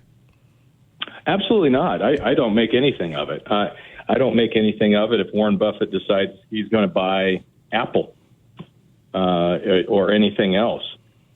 Great investors are not always right about anything. And it's not like he took everything and turned it into cash and ran for the hills. He'd be the first person. I think he has made a comment about it. It's not like they're selling everything. They aren't selling all of their businesses. And the bottom line is, yes, they have a ton of cash. And I don't think there's anything wrong with that when you're earning nowadays 5% on cash. It's much better environment than it was a few years ago, and markets are high. It's tough for a Warren Buffett, for example. Well, I think anybody, but honestly, particularly Warren Buffett, to go out and find where he can spend $100 billion on some bargain. There just aren't a lot of bargains. So I, like everyone else, and you've heard me say it multiple times on this program, and certainly on Saturdays, talk about it all the time. It's a very cautious environment. I think we have too many fires in the world to not have some caution. But this idea of going all or none is absolutely crazy, it is crazy. Warren Buffett doesn't do it. And I don't know advisors that do, that are worth anything. When you make big calls out there and say it's all stocks or it's no stocks, all you're doing is, I would call that a career-ending decision. It is just one of those things that you just don't do. I'm not going to sell my Apple. I'm not going to sell my NVIDIA. I'm not selling Google and all those other things. It doesn't mean that as dividends could come in and more cash from whatever it is, your earnings, your work, whatever it is, that you shouldn't be a little more cautious and make sure to be very specific that you've got 5 to 7 years worth of your income needs are not in the market, because then you can sustain any bear market that you have. And everybody remember this. I think it's really important. If you made that call 2 years ago, which Wall Street did in many cases, said that this market is overpriced, don't do it, you need to step aside in rising interest rate environments, you don't get the 50% move. That's what it is, and you lost it. And you can never have it back because you're trying to play all or none. It's okay to let some cash build up over time when you don't find bargains, but you don't play the I'm selling it all and running for the hills game, because you're going to miss out. Our great friend Dave Petso joining us here on KIDO Talk Radio. Another one off the bench, if you will. You know, we're looking at a ton of money in Idaho that is spent on education. And now we have CUNA saying they're going to lose 37 teachers if they don't pass a levy. Caldwell can't afford security resource officers from the police.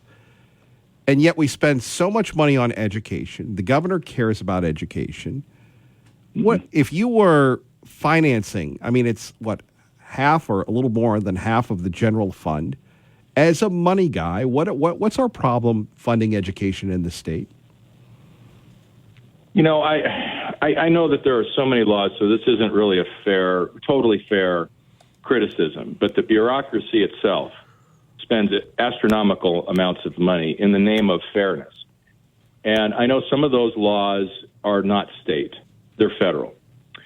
But I do think that we could diminish some of the costs, if you will, by simply streamlining education. We see it over and over again in charter schools, in private schools, where people have to get by on half of what they spend in the public school. How do they do that and come out with a better education, better test scores? It's all, I mean, we know this is true, and it may not be every single private school, but every single public school across the country is underperforming.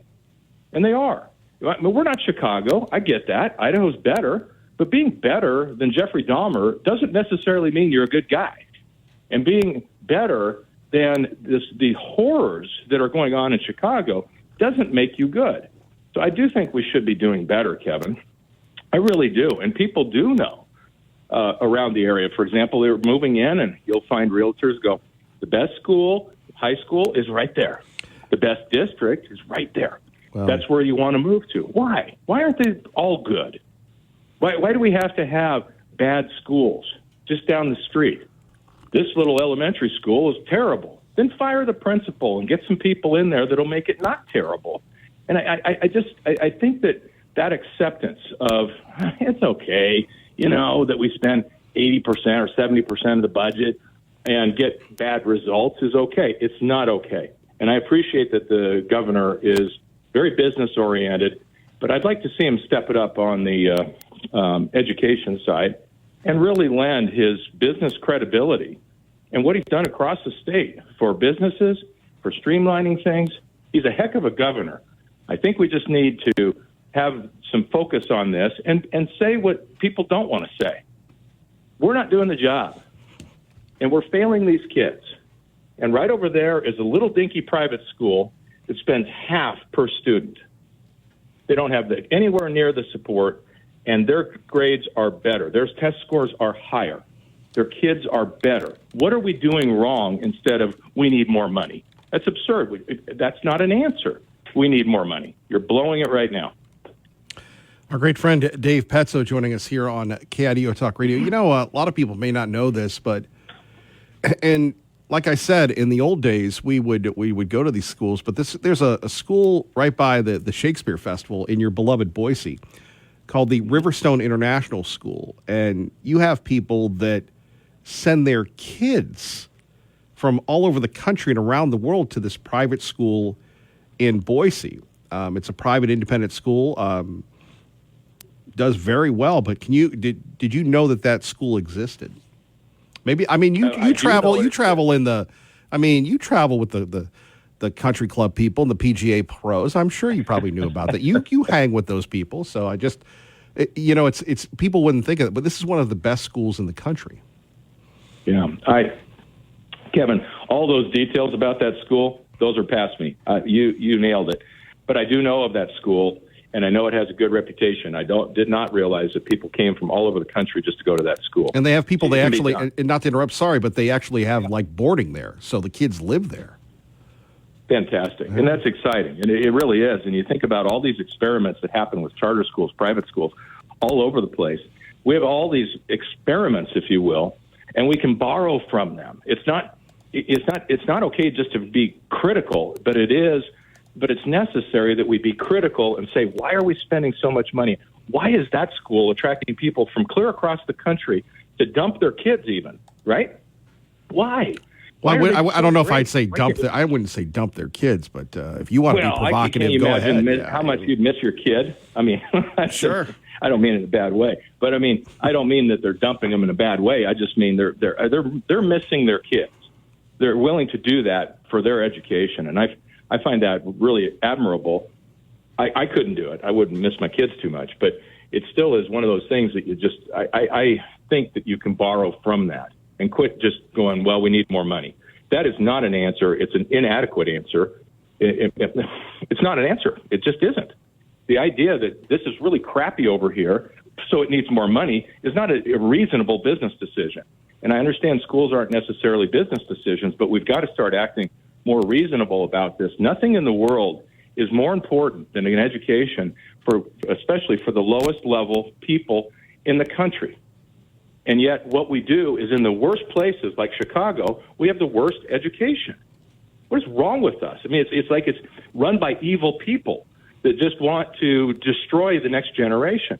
We got to do better than this. It's absolutely absurd. And right here, being better than Chicago, New York, or whatever other failed place is not being better. I think we should really re-examine it and look all around us at these schools, because so many of them are succeeding on a high level with a lot less money. Our great friend Dave Petso joining us, Kevin Miller in the morning at KIDO Talk Radio. We cannot have you on the program without talking about your favorite person, Donald Trump. And I know you were listening afterwards when people were giving their review and commentary on Dave Petso's review and commentary, but let's start with an innocent question, the state of the race. How do you see it? I see it as just because of how people are acting, okay? And I think that the internal polls that the candidates have are probably somewhat telling, right? I think it's obvious. It's not obvious. We don't really know because we're not going to know who fully shows up. But it seems to be a very tight race, and I think it's I'll go with what the betting markets are saying and how the candidates are acting. The Harris campaign is in complete panic mode. We're back to, he's a Nazi. Okay, what's your plan? Well, he's a Nazi. He's crazy. He wanders off and, it's all these things that are, if you will, almost like a reflection. You guys did nothing for 3.5 years. You put up with JoJo, walking into walls. But now we're going to reflect that on Trump when he has 3 times the number of rallies, 3 times the number of interviews. Yeah, he must be exhausted. But, these are just, if you will, just Hail Mary passes everywhere. I just don't.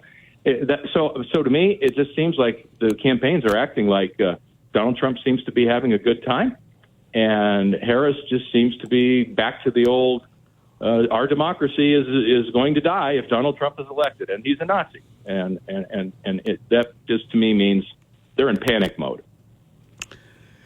Okay, before we get back to Donald Trump, we're going to give you a break here. from the Wall Street Journal, empty tables and rising costs push more restaurants into bankruptcy. We're seeing that locally in Idaho, even though we're attracting world-class famous people that, yes, chef, no chef, chefy, chef. As someone who, you deal with people in the hospitality, the service industry, what do you make of that? Is it, can we attribute it to too many, the food costs going up, or what do you see? Yeah, I think it's both. It's food cost, and I think in general that people, they can't afford. When you go out to dinner, a nice dinner, it's going to be a couple $100 if you keep the wine down, right? I mean, it's really, really expensive. And so it's something that people, I think, are doing less frequently. We certainly have seen it over here at our club and things like that, where people just are not coming and spending as much. And that is a high-level individual in the first place, right? I mean, a very economically sound individual is what I should say. And they're cutting back. So we've seen that. We've seen that across the board. And even as Boise has grown, I think we had too many restaurants, apparently. They're great ideas, but any little thing that can go wrong ends their life. And that's part of the problem. And when we think about fast food and we think about like the article you're talking about, spoke a lot about a taco company, I think it was, in California, a taco chain. And they were, when you think about that, it's not hard to make a taco. It's, so somebody else down the street makes a taco. Somebody for a little while thinks it's better, and the other guy's out. Yeah. It's just one of those things. It's very, very hot and cold, and I think that with food costs skyrocketing, they can't charge enough for those tacos, right? And how many people can go to fast food and say, yeah, I'm okay with $20 for, a burger and fries? Most people are not. They go to fast food joints because they also want to save some money. No, I would agree with you. Our great friend Dave Petso joining us here. More coming up. We'll go back to Donald Trump. We'll also talk about pizza. Are you a pizza guy at all? Not really, although I have to admit I had pizza for lunch yesterday, so I just felt like I needed a big nap. You in the financial business, you're used to full disclosure, so I'm glad you share that with us. More coming up with our great friend Dave Petso next. More news about your money. Kevin Miller, KIDO Talk Radio. Reaction to Donald Trump going to McDonald's. I thought it was a great move. Man, that was fantastic. And, the thing it did, too, it was perfect. Yeah, Kamala, I'm sure your time at McDonald's, you'll recognize this. Again, between her and Walz just making stuff up and JoJo and Corn Pop and all this, it's like it doesn't matter what they say. It's ridiculous. And they seem to get away with it because of the press. But all in all, I think people recognize it. She was not at a McDonald's, and it was a good. I think it was a smart move. Let's go a little deeper, though. Here you have this billionaire. We could go on and on and on about his accomplishments, but he goes to McDonald's and is so relatable, even though he graduated from one of the most prestigious schools in the country, the Wharton School of Business.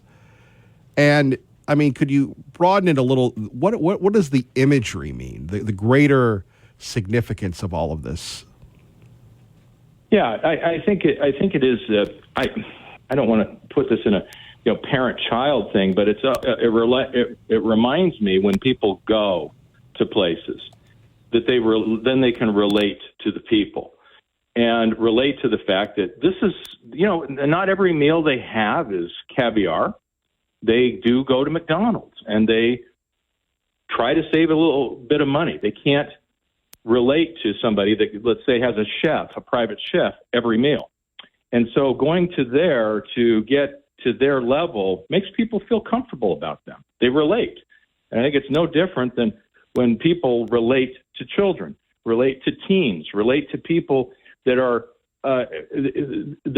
not at the same economic status or know as much information, but they relate to them. And I think it just has that feel that I have no problem putting on an apron and going here and doing this and get my hands dirty. I relate to your life. And I think that's, if you will, it's one of the things that gives us a blessing in Idaho because there's so many real people here that have real money, but they're real, you know?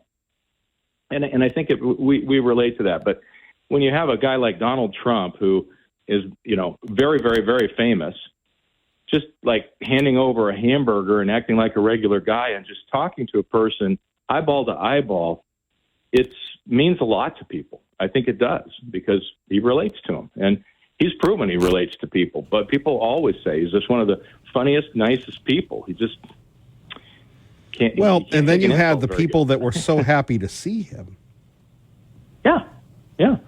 Yeah, it is. I just think it's for people that are special in people's lives, and I'm not a big celebrity guy. You know, I don't gush about different celebrities and all, but you know, I remember getting the opportunity to go see Reagan when he was running for the second term, and it was a very exciting thing just to see the man, because he meant a lot to me and obviously a lot to our country at that time.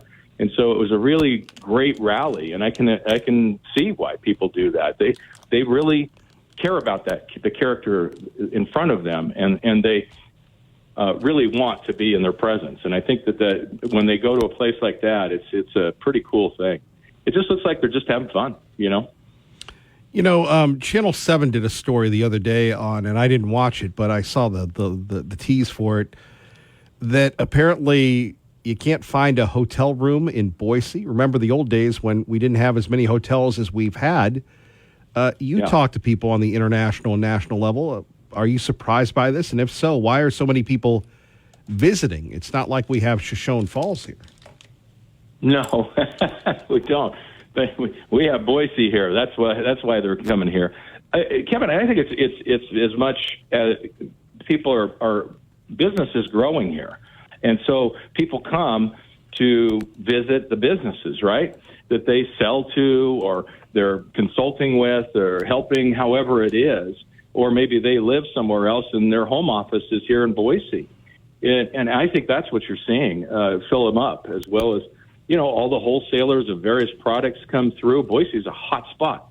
And so they want to get with the financial advisors in town. They want to get with all of the people for, say, the IT. They are trying to push their wares, and they are here a lot more than they used to be.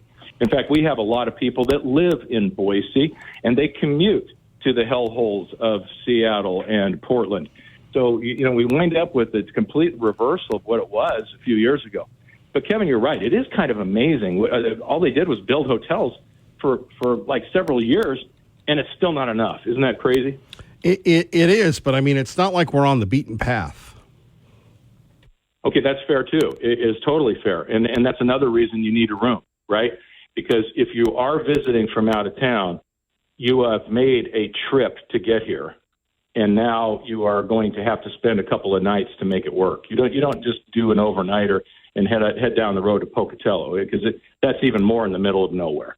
So I think people come here, put their time in, and I think they need rooms for more than one night, and that's what stacks up. But it's not cheap anywhere for sure. Hotel rooms are very, very expensive now. Right. Whatever happened to like $200 is cheap, quoting again another article from your beloved journal. So we'll get you out on this one. Inside Domino's quest to revive sales with emergency pizza, a promotion by Domino's Pizza nearly 2 years ago, to build as restaurant companies search for new ways to deliver profitable deals. So apparently you can get a free pizza at Domino's if you order enough pizzas. What do you make of this? I think it's a brilliant idea. It works so well in so many different things. I mean everything from, you know, if you go to your local bar and, you know, maybe you get a punch card. I don't think most of them do it, but I've seen it before, where you have, you know, hey, buy this glass and every refill is only, you know, $4 or something. And so it's kind of like happy hour all the time. And it's just to try to create a regular, hey, let's just go get a pizza, and we're getting closer, so let's go get another pizza. We're getting closer to our free one. And it's really, I remember in the day we used to have that all the time at different restaurants where, you know, buy 4 meals, the fifth one's free and stuff like that. And I think it really helps to drive customers in the door. So regular customers in the door. I think it's brilliant. And I think it's going to be a very, very big thing for them. Dave Petso, anything else you would like to share? Yeah, I will real quick, Kevin. I know I say this every earnings season. Keep your eyes on earnings. You're not. The big companies aren't announcing until next week, but we do have company after company, sector after sector that is announcing. When I say the big ones, I'm talking about the Mag 7. They're coming out next week, but we are in the heart of earnings season. And again, let's not keep our eyes on the election. Keep our eyes on corporate America, which means what are they doing? And I will go ahead and say we are going to have another record earnings quarter, which is exactly why the stock market is at all-time highs. It is, I know it's baffling, but it shouldn't be. When cash flows are at record levels and corporate profits are at record levels, stocks are at record levels. So again, caution is the word, but corporate America is killing it. Dave Petso, Money Matters, the Petso Center. We appreciate you, brother. Thank you. Have a beautiful day, Kevin. Thank you. Thank you, our great friend Dave Petso. Kevin Miller in the morning, KIDO Talk Radio. Let's get you to work safely and on time. Good morning, Dave. Good morning, Kevin. From the G&G Insulation Studio, traffic on the freeway looking a little better. You do have that bright sunshine now, still slowing at some of those merge points. Still working the accident at Locust Grove and Doberman just south of Overland and up Highway 55 at milepost 79. Make sure your furnace is ready for winter with a $29 furnace tune-up from Perfect Plumbing, Heating, and Air. That's a $99 value for only $29. And Perfect Services, all brands. Call today or schedule at callperfectnow.com. That's your traffic now on KID. From completely different backgrounds, completely different points of view, carrying the torch of freedom and democracy together. Well, Mika, I wouldn't think a few years ago I would ever be singing the praises of a Cheney member of the family, a member of that family. I really did not like the Iraq War, and I didn't like the neocons, and Cheney was leading them all, and he took us into that war, and it killed almost 200,000 people in Iraq, and it served no purpose. They had a bunker, a barrier against Iran, and they got rid of it. Anyway, she is a character almost out of the movies, out of A Man for All Seasons. I've never seen a more heroic figure than Liz Cheney. She lost her state probably forever. She lost her party. She lost her leadership in the Republican House. She could have been on her way to Speaker. It was very probable. She gave it all away in the interest of truth. That's what she stood for.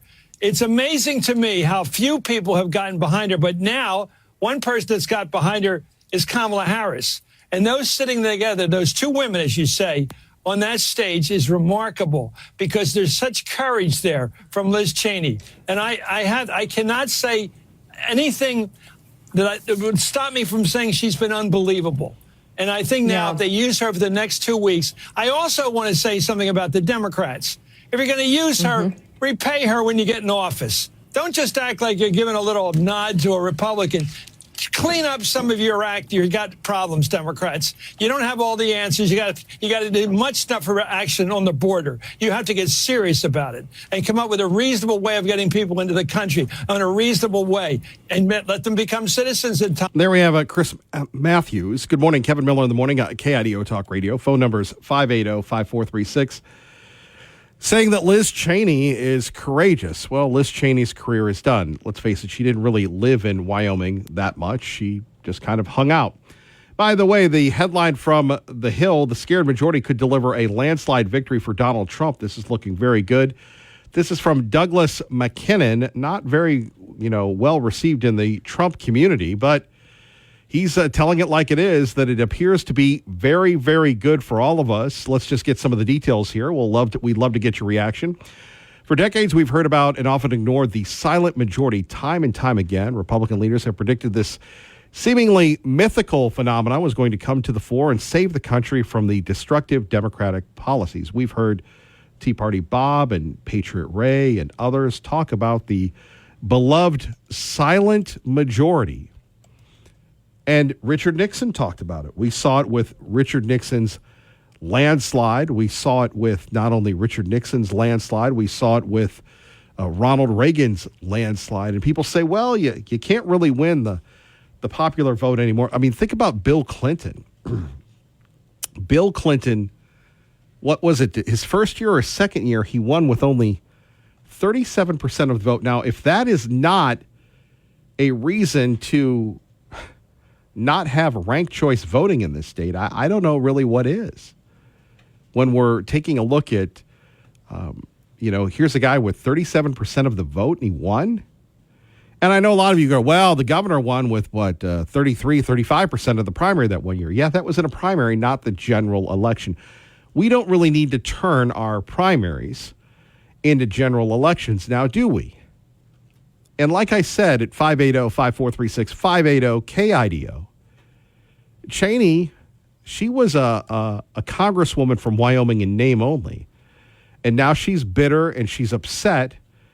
And going back to what Mr. McKinnon is saying here, at least in terms of the popular vote, that mythical creature has most remained in stealth mode, as the Democrats have won the popular vote 7 of the last 8 presidential cycles. Now, this is why it's important, because we have the Electoral College. So the popular vote doesn't have the final say. It doesn't. For most part, the Democrat candidate won the popular vote by crushing it in major cities like on the East Coast and the West Coast. But remember, even if you take a look at these polls, the United States is completely red except for the coastal people. When people in Idaho say to you, it's time to get rid of the Electoral College, you got to look at them and go, huh? Have you been to Ontario too many times? More on that in a minute. Joined now by our great friend Ron Grant. Paid for by Ron Grant, your safer money specialist. He's going to tell you how to save some money, save your money. Ron, good morning. Hey, good morning, buddy. Yes, we're going to talk about longevity planning. And have you started it yet? Of course, the sooner you start, the better you will be off. Most people I meet with, Kevin, are going to outlive their money for 3 reasons. Number 1, they didn't start early enough. Number 2, they didn't put enough away. But number 3, and this is the habitual offender, they stayed in risk too long. And what do we know about risk? Stocks, bonds, mutual funds, variable annuities. It's important to have a source that provides a lifetime income that you can't outlive.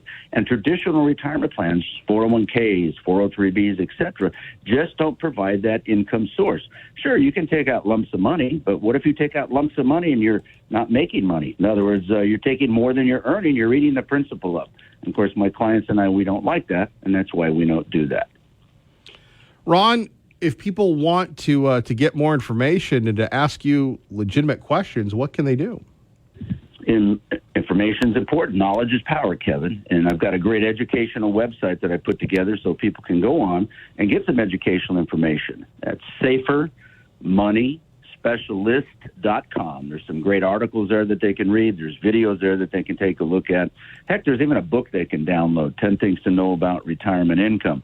And then let's have a conversation right here in the Treasure Valley. Give me a call, 208-660-1372. But get that longevity planning started because you want to retire someday. Ron, we appreciate that. Great to have you back. Thank you, sir. Thank you, buddy. Great to be back. Have a great day. You as well. Ron Paid for by Ron Grant, your safer money specialist. So getting back to this issue involving the Democrats, they appear to be worried. That's the national story we're looking at 580-5436, 580-KIDO. Let's go to the local story, and we really want to own this Prop 1 issue. And, it's funny. Ever since I was watching television, and I don't see any Prop 1 stuff, every other ad, it's either Marv Hagedorn or Mike Moyle. Marv Hagedorn or Mike Moyle. And they're going back and forth on these things. And really, it comes down to common sense. If you like Idaho the way it is right now, if you like Idaho the way it is right now, then you vote against Prop 1. Very simple. And I don't know, again, with all due respect to people that sit back and talk about, I want to go back to the way it was. Probably 75% of the people in this state listening right now were not in this state when we had open primaries.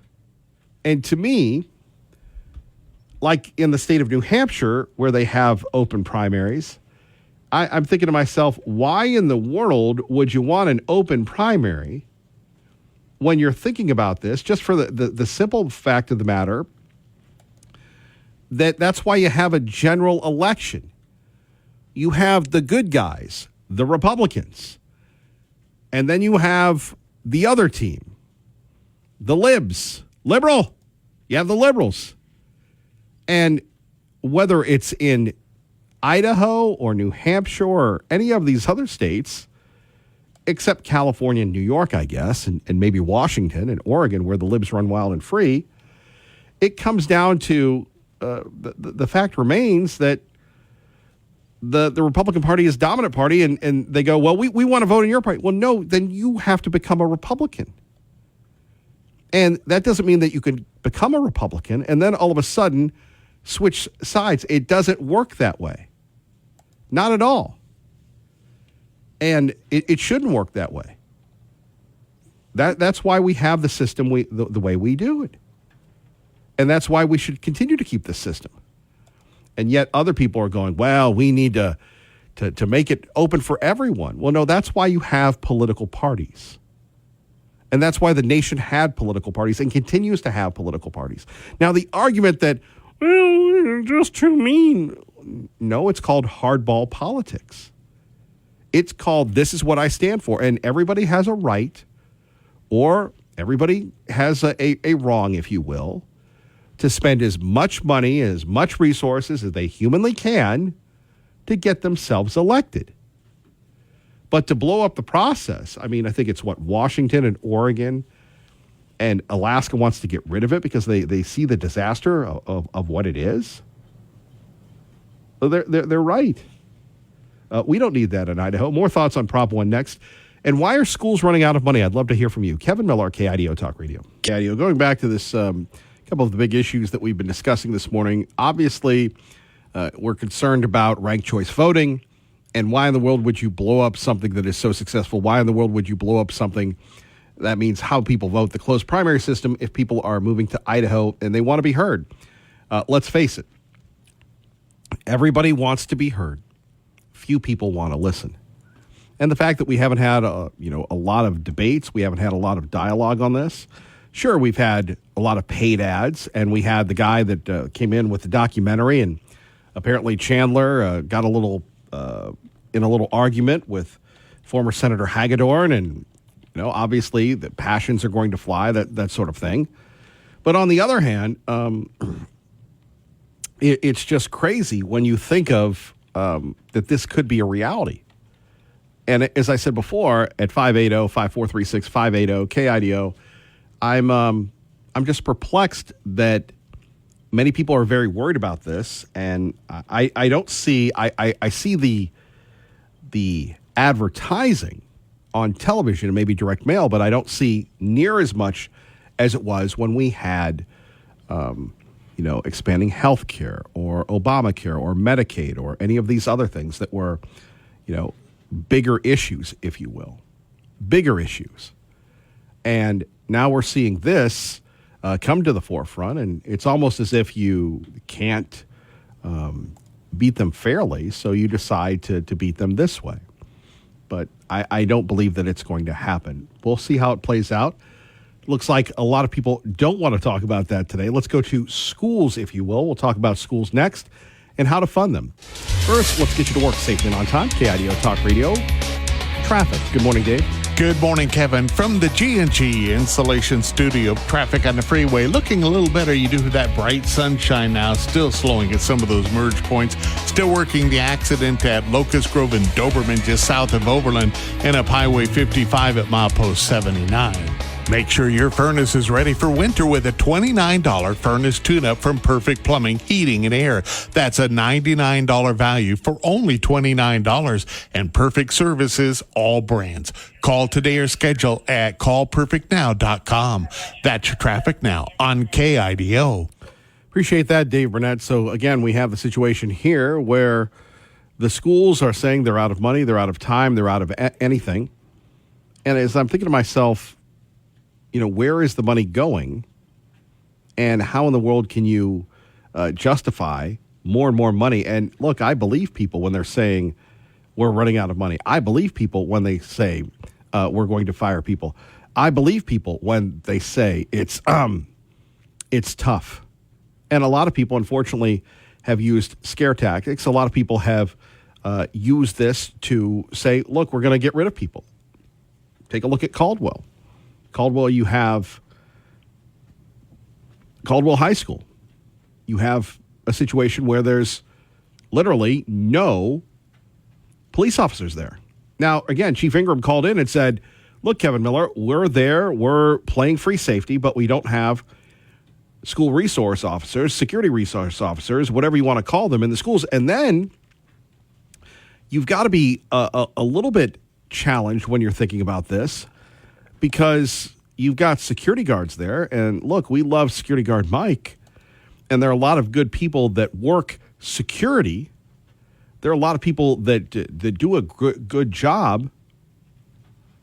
But on the other hand, that doesn't take the place of a police officer, a trained person in law enforcement, right? I mean, you're talking about someone that's used to doing these things, someone who has been through the training. Now, I'm sure security guards do go through, well, maybe no training, but schools can be dangerous places. Schools can be a place where bad things happen, and we don't want to see any of those issues that have happened, unfortunately, in other places, unfortunately, across the country, quite frankly, in our area. Do we not?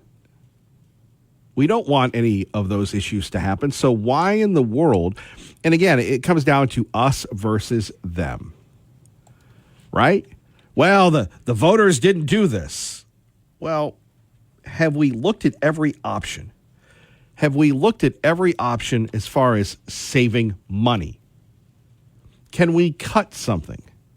Yes, in some places we have people, doing the pay to play. You have to pay to play. I get that. But is there another area that we can look at? Because we're talking about the very safety of kids.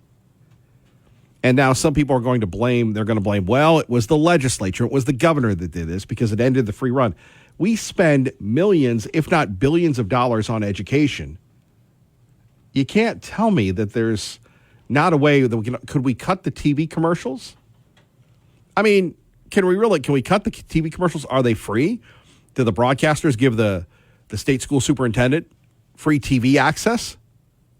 I can't remember Sherry Ibarra ever being on TV when she was the state school superintendent. This is an observation. It's not a personal attack on anybody. You have to say these things these days in talk radio because everybody can dish it out, nobody can take it, and everybody has false accusations. That's just a little inside our world that we live in here, our little bubble, if you will. But please don't tell me we have enough money for television ads that really just help the state school superintendent with her name ID and her name recognition, as opposed to a security resource officer. Why doesn't the state jump in? Because we're the most unregulated state. Does that mean that schools are to be unsafe places? Let's hope and pray that things don't digress. And then you're going to have people going, well, I told you so, Kevin Miller. See, if we had spent the money, it'd be fine. Really? Is that where it's at? All that and more coming up. A special guest joining us, Neil McCabe from Red State, next. Beacon Plumbing brings you Fox News only on your talk station, Idaho's talk station, KIDO Talk Radio. Out to our great friend, reporter Neil McCabe, joining us from Red State, OAN, and just about anything that matters when it comes to conservative news and politics. Mr. McCabe, good morning. Hey, very good to be with you, Kevin. Good morning. Good to have you. I've been an associate of your brother Sean for years, so I finally get to meet you and talk to you. I followed you for years, and congratulations on your success, sir. Oh, thank you very much. Well, I'm also a big fan of my dear brother Sean Christopher, who does great work, and frankly, there's a lot of very successful people because they were smart enough to work with Sean. Yes, and unlike you, I think, Sean's very reluctant to talk about it, but I digress. We could go on and alienate the audience. Let's talk about you. For people that aren't familiar with your work, tell us a little bit about yourself, sir. Well, I've been a journalist, reporter guy for about 25 years. I started off working in the Boston market. I was the editor of the Somerville News, which was a small, free weekly community paper. I started my own newspaper in Cambridge, Massachusetts, right around the same time, which was a monthly that I basically covered my neighborhood. And I also, at that same time, was working for Boston's Catholic paper, so the Pilot. And I was at the Pilot for about 8 years. And after I deployed to the new Iraq and spent some time and then I spent a year at 18th Airborne Corps because I'm a public affairs sergeant in the Army Reserve. I got a job in Washington working at Human Events. And from Human Events, I go from Town Hall and then go to Breitbart and One American News. And now I'm at Red State. So I've actually done 3 stints at One American News, which is, it's a great channel, a great network, and I have great friends there. And I always joke that maybe I'll be back. But right now, Red State for me is a fantastic home. And if people aren't familiar with Red State, it's there's about 15 or 20 of us who are front page contributors, and just all through the day, 24 hours a day, 7 days a week, we're just pounding out like the most recent news and commentary. And it's a lot of fun. It's a great community there, Kevin. No, Neil, I remember your brother telling me about you years ago, and I feel like I've followed your path, if you will. I'm a proud subscriber to Red State. Red State, one of the originals, if not the original, daily conservative publications that have done so well. You take, and by the way, again, another inside question: are you a DINFOS trained killer? Absolutely am. So is the great J.D. Vance.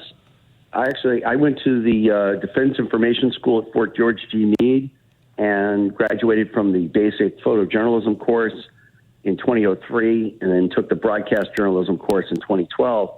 J.D. Vance graduated from the basic photojournalism public affairs course in 2004, and then he deployed to the new Iraq, and his articles and photos are still available online. You can look them up. He was using his stepfather's name then. He since changed his name to Vance, which is his grandmother, the grandparents, his grandmother was Vance, and so he changed his name to Vance. But in the Marine Corps, he was, I believe it was James Hamill. Fantastic pictures, great articles. And I actually talked to him about DINFOS. Did you go to DINFOS, Kevin? Now, this is how much it's going to age me compared to you, Neil. I was a DINFOS graduate, Fort Bend, Harrison, 1988, brother. 1988 with the wax tables? Wax tables, 71 Quebec, yes. Oh, wow. God love you. Yeah, so that's hilarious. Yeah, so you're here today and all that. I love DINFOS. I've been back, for follow-on courses through the NCO Academy, and it's fun to walk around the schoolhouse at DINFOS at Fort Meade. But that was before my time. But I do know what a pica pole is, and nobody remembers what a pica pole. I mean, now like the audience is just everyone just sort of, if they're not driving up a bridge, they're shutting up the radio. But no. Do you remember the pica pole, Kevin? Sean, I can neither confirm nor deny, and then I called you Sean, Neil. So again, no, sorry, no. But one of the best schools ever in the military for people that are considering the military. Now they've put it all together, but you had broadcasters, you had writers, but Neil, let's get to you. So tell us a little bit about your latest work. Then I want to get your intel on the race, sir. And again, maybe we'll talk offline about DINFOS, but again, very proud of you and happy to have you with us, sir. Well, I'll just say that I looked up an article. I looked up J.D. Vance. If he is elected vice president of the United States, would be the third DINFOS grad to be vice president. Gore and Mondale were also DINFOS grads, by the way. So which makes you wonder what you've been doing with your life, right? My man. So Dan Fluette is a longtime friend of mine, and he has been working with Steve Bannon going back to 2004. I met him when I was at Breitbart, and then I've kept up a relationship with him. I've done hits on War Room, and he wrote a book that's coming out October 29th on the history of the origins of War Room, and he's got all these pictures from early days. And Steve Bannon's War Room is one of the most important shows in media today because it not only does it drive the agenda, but it's successful commercially. And, advertising is a very important part of this business. And for conservative media, the advertising has been absolutely choked off. I hope you're okay, but I've worked at places that, have been throttled, have been news guarded, that, every trick in the book is used to cut off the revenue streams from conservative media. But War Room is able to sort of successfully survive. And it's a place that takes scalps. That when Bannon said Kevin McCarthy must go, Kevin McCarthy went. And when Bannon says this bill should not pass, that bill will not pass. And I've talked to people on Capitol Hill, press secretaries, comms directors there. They live in terror of Bannon's War Room and his War Room posse because they light up the switchboards. And it's funny because, at Human Events, what made Human Events different when I was at Human Events when it was a newspaper, now it's still a great website.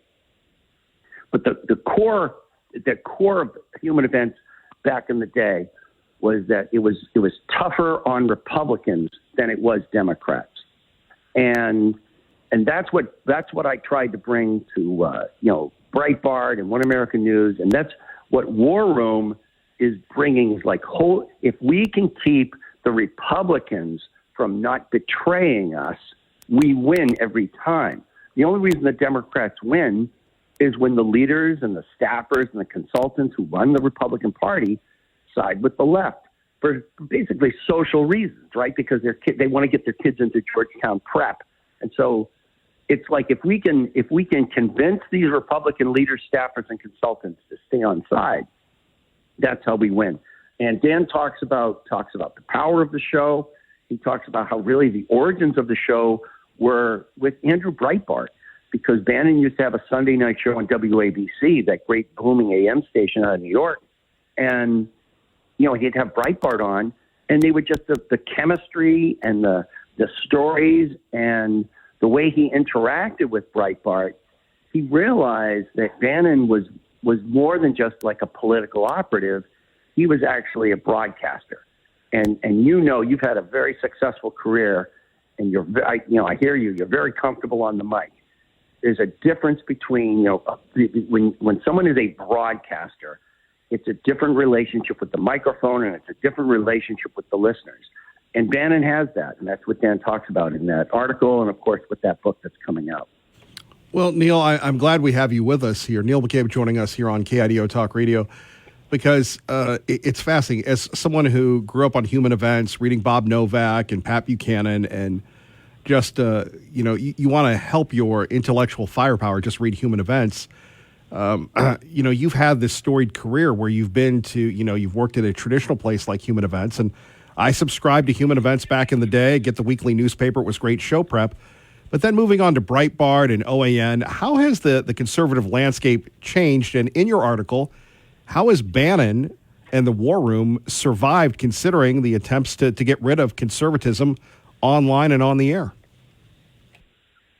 Well, what happens is, Real America's Voice is it's an online network. They may be on Roku and some of the apps, but they didn't go through the traditional cable system sort of infrastructure. They call that over the top and or OTT. And Real America's Voice is able to reach people, and then the bottom line is when you have a competent infrastructure, and then you have great content, people will find you. And there's something about Dan. I didn't put it in the article, but this is what I was telling Dan. I tell everybody, Dan is like Arthur Godfrey, and so when he endorses a product, or it's like, or he brings on somebody to talk about their book or whatever. It's Bannon sells books. Bannon sells supplements. He sells satellite phones. He sells gold.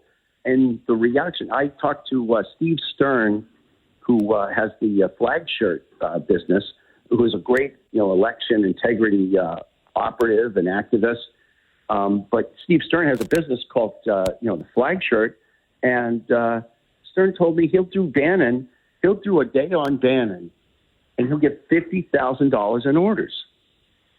And he'll be on other shows and get nothing. And that's why Bannon survives. That's the real reason Bannon survives. Because, like when they say, will Nikki Haley get out of the presidential race? Nikki Haley got out of the presidential race because there was no more money. Like Ron DeSantis got out of the presidential race because there was no more money. As long as you have money, you're running for president. Like you don't quit something like that. And it's the same in media. You got to keep the lights on. And a lot of places have struggled. A lot of places have had to borrow money. A lot of places have had to take investments from people that maybe compromise their editorial. Bannon doesn't have that problem because of the relationship he has with the listeners. And I don't know if I've answered your question or not, but that's pretty much how I see War Room, the show, and everything else, all the different careers of people who have been on War Room, who have gone on to have their own shows and to sell their own books and whatnot. Well, you make it sound easier, and far from the days when your brother launched Ann Coulter and Barbara Olson on talk radio. It's different because what used to happen is you used to sort of when I was a kid, they used to talk about like the marketplace of ideas, and there was always like considered the sort of back and forth, and I don't agree with you, but I'll die for your right to say whatever you want, this kind of thing. And now it used to, first the left said, hey, we don't want to hear your arguments anymore. Then the left said, okay, you want to talk like that? I'm going to get you fired. Then the left said, no, we're not going to get you fired. We're going to get you arrested. And now I feel like, they're going to get you killed. It's really becoming extreme as the left is losing its hold, not only on the politics, but the culture and the media. There's so much they can't control. They're becoming more and more extreme to the extent now that you have FBI agents who are like watching TV to watch what you say. It's becoming a very scary thing. There's a lot of conservatives in Washington, D.C. have had conversations with FBI agents that would have never happened, say, 10 years ago, 15, 20 years ago. And it's just because the left is now looking to dime you out, to find something to catch you on, and they have access to the political. The political has access to the law enforcement infrastructure and the agencies, and so it's like you actually can have the White House direct FBI agents to track down and monitor parents who complain at school board meetings, or they go to if there's an abortion protest, you could have an FBI agent there, watching you, and then saying, you know what, you're interfering in someone's right to an abortion, and then you go to jail. This is stuff that never happened before. Neil, can we ask you to hang on for a moment? Absolutely, man. Okay, more coming up with our friend Neil McCabe on talking about the state of conservative media. Kevin Miller, KIDO Talk Radio. Bart, and many of us don't understand just the brilliance of Breitbart. You had Steve Bannon, who did the morning show there. You had a young Ben Shapiro who was trying to find himself. And look, you've been around. Ben Shapiro, when he was a little kid, he still looks like one. Although he's a brilliant guy when he was at Harvard writing for Town Hall.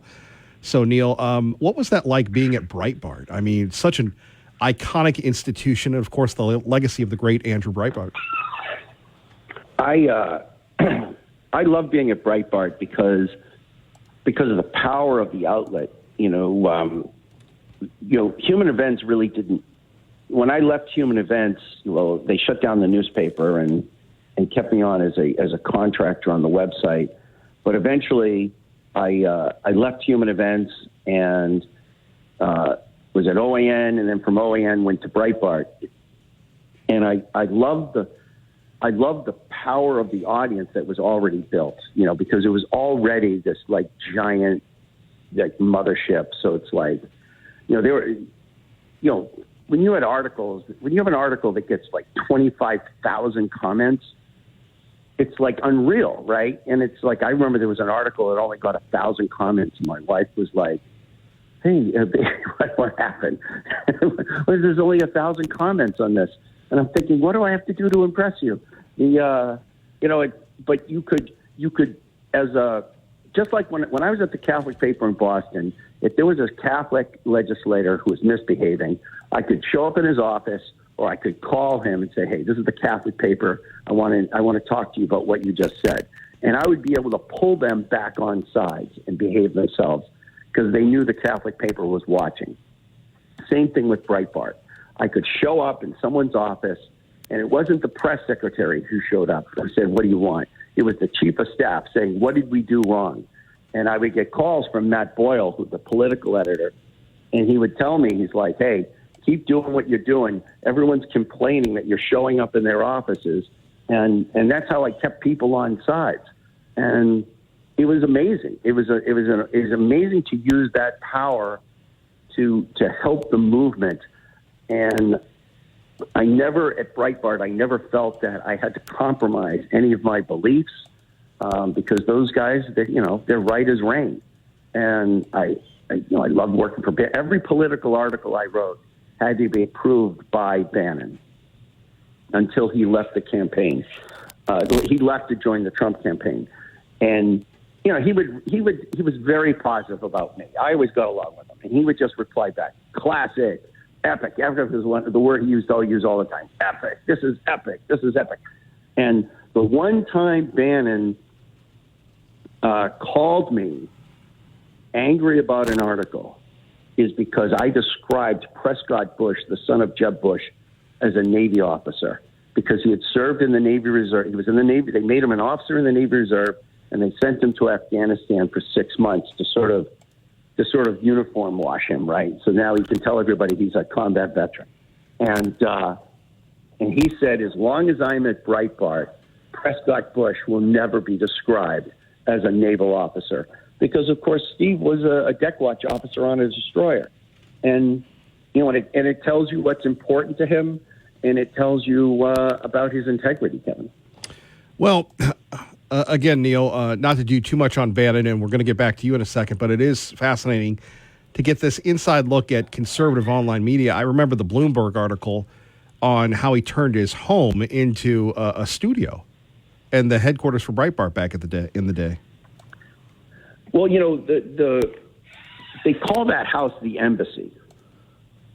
And what originally happened is Andrew Breitbart, when he moved decided to have a presence in Washington, D.C., because, Breitbart itself is based in West L.A., because, Breitbart was lived in California. Even when he for 10 years, he was the guy running the Drudge Report, and nobody even knew who he was. But his wife is the daughter of a famous actor, and she's a producer. And so he was kind of like a West L.A. Hollywood guy. So his idea was, we're going to start this thing. We're going to bring Breitbart to Washington, and they leased this townhouse behind the Supreme Court, and they called it the Embassy because they felt like this was like Washington was another country. And so we're America's embassy in Washington to represent the interests of America at this foreign capital called Washington, D.C. And it's this amazing townhouse, and I used to work there. And then, as time happens and things happen, Bannon was living there, and when he was the executive chairman of Breitbart, and then he kept it when he left Breitbart, and Breitbart decided that they were going to let him pick up the lease. And so that, I don't know if you've ever been to a party there? Sadly, I am a commoner from the heartland, sir. I'm telling you, friend, I mean, as swampy as it might sound, those embassy parties were just completely insane because it's, they just pack, it like breaks all the fire rules, and everyone's just all packed in. And it reaches a point where it's so warm in there because there's so many people crowded in that if you don't open the doors and open all the windows, somebody's going to throw a chair through the window. But the embassy, the basement of the embassy is the studio and the workplace. And that's literally like a dining room table that he set up at. When he does War Room, he's basically sitting at a dining room table and just looking right into the camera. And, and that's where I used to work, and Patrick Hawley would work, and Matt Boyle. And, that's where, Julie Hahn, and, it's just like Charlie Sperring, who was at the White House, he would come in. And that was, the embassy was an amazing place. There were beds there where you could crash. There are always Cokes in the fridge. It's really an institution for Breitbart people. It's a great sort of, it's great to be part of that community. And frankly, it's going to be on my tombstone that I was at Breitbart, no matter what else I've done. Because whenever someone is angry at me online, they always throw that at me like it's an insult. And I'm like, are you kidding me? Are you kidding me? What a great loss it was when we lost Andrew Breitbart. Neil McCabe joining us now. Neil, how do you see this race playing out while we have you on? And thank you for agreeing to do a weekly with us. We love to support what you're doing and get your information. But how do you see this playing out? Well, I think that right now Trump is in the driver's seat. And, as I watched this sort of race unfold, I felt that coming out of the debate with Biden, the assassination attempt in Butler, and the convention, the Trump campaign was coasting. And maybe people thought it was in the bag. I mean, a lot of times Republicans don't run through the tape, and they just sort of coast to the finish line. And I think a lot of it was internal because, when you, especially, when the fact that the shooting at Butler, and then immediately you had the convention, it's like it wasn't until after the convention that a lot of people started dealing with, their post-traumatic, traumatic stress issues. And a lot of these staffers who are around Trump, who are at the rally, a lot of them, their family members thought they were hurt. Like a lot of people, become attached to Trump, obviously, and there's an emotional bond there. And you thought the man was going to be killed. Just the idea of being at a place with bullets whizzing around. I mean, there are people who never recover emotionally from being shot. And for Trump, for him to stand up and give that fight, and to drive on, I think it started to affect him, and I think it kind of put the campaign on a pause as they sort of did that human processing of what happened. And that gave Harris her opening. And I'll tell you another thing that happened with Harris is that right out of the gate, she said that she would support border security.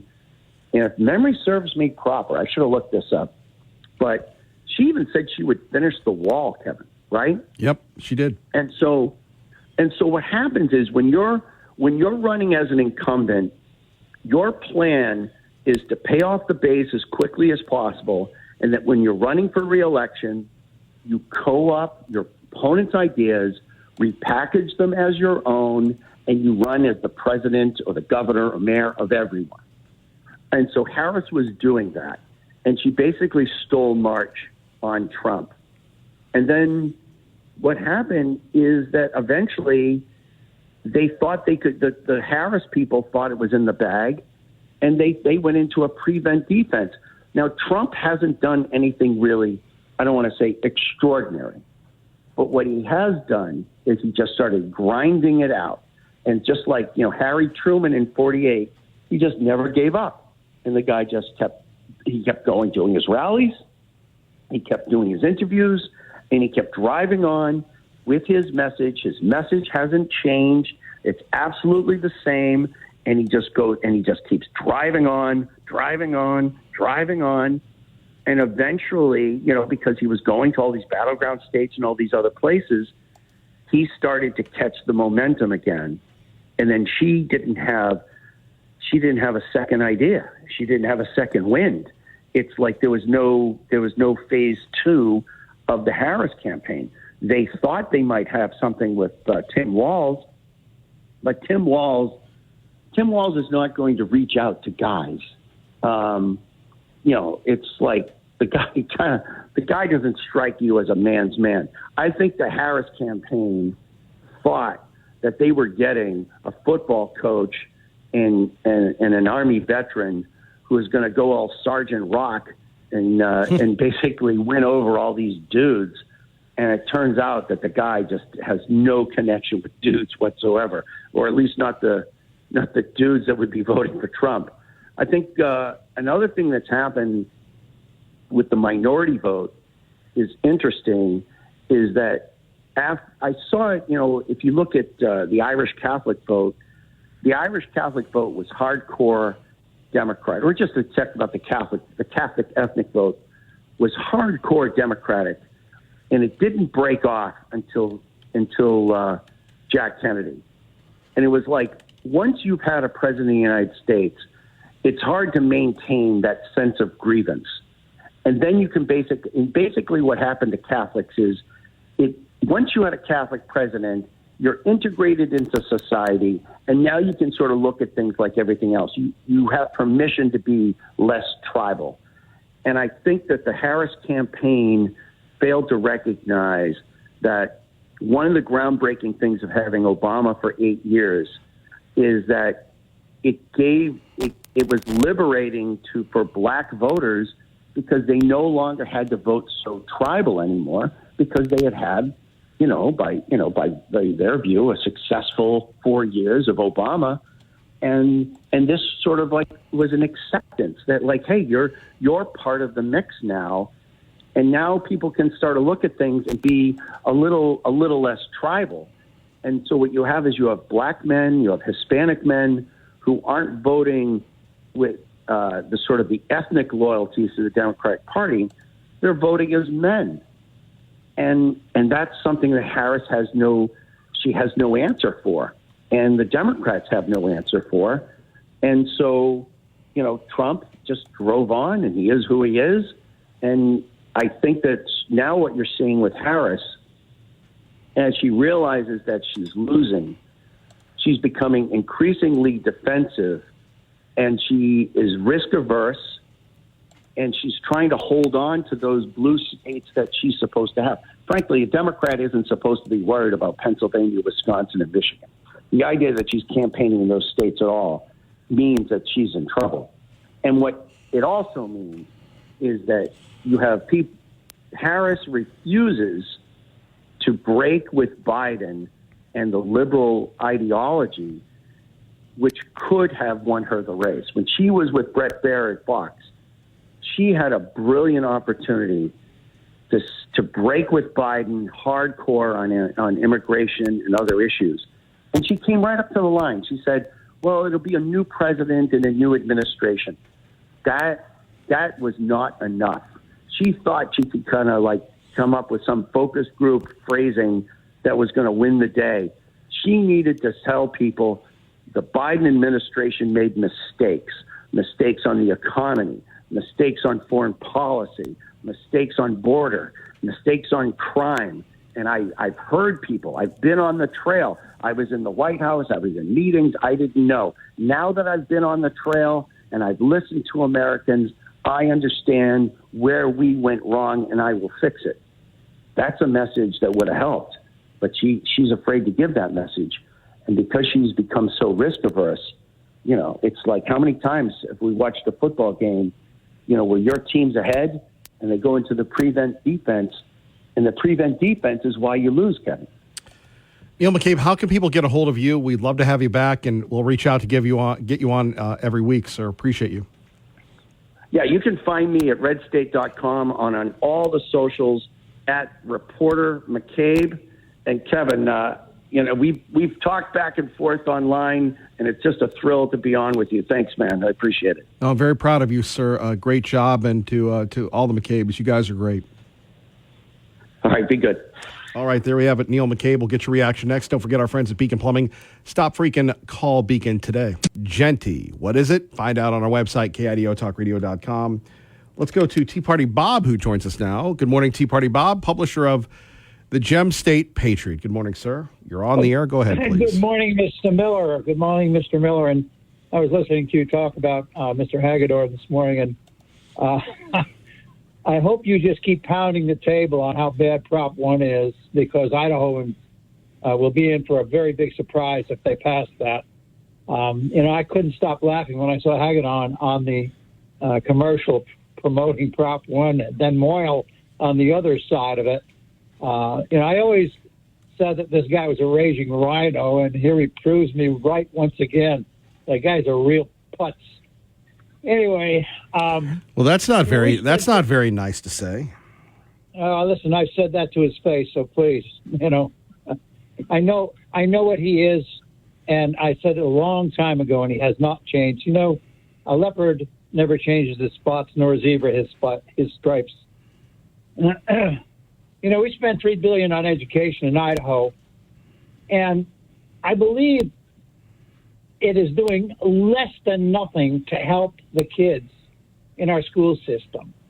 Our reading and math scores never seem to have any significant improvement, regardless of the fact that we have double the amount of money we spend in the last 10 years. So let's face it, when government gets involved in anything, it almost always screws it up. And they have been messing up our public education system since the 60s, and it needs to change. And I know and that I've been a proponent of school choice forever. And because today's school system is basically nothing more than a daycare center for kids of parents who are working 2 jobs and sometimes 3 jobs so they can pay the higher taxes for an education system that does not work. The only way to fix the education system is create a private competition for our public education and have the money follow the kids instead of the kids following the money. In actuality, we don't have an education system. We have an indoctrination system, and you see that on what's going on in our universities today. The problem is not going to be solved with more rules and regulations or more money or more teachers. It's going to be solved when you find competition within the education system. That's the only way we're going to dump it. And I wouldn't get too excited about the current voting. It's still very early, and the silent majority voters are notorious for voting on Election Day, while the liberal media will try to spin early voting in favor of Kamala. I don't believe this is going to be a landslide by any means, as some conservative reporters are predicting. This is still a very close race. And like they say, it is not who is voting, but who is counting the votes. And I expect a lot of cheating, but not as bad as 2020.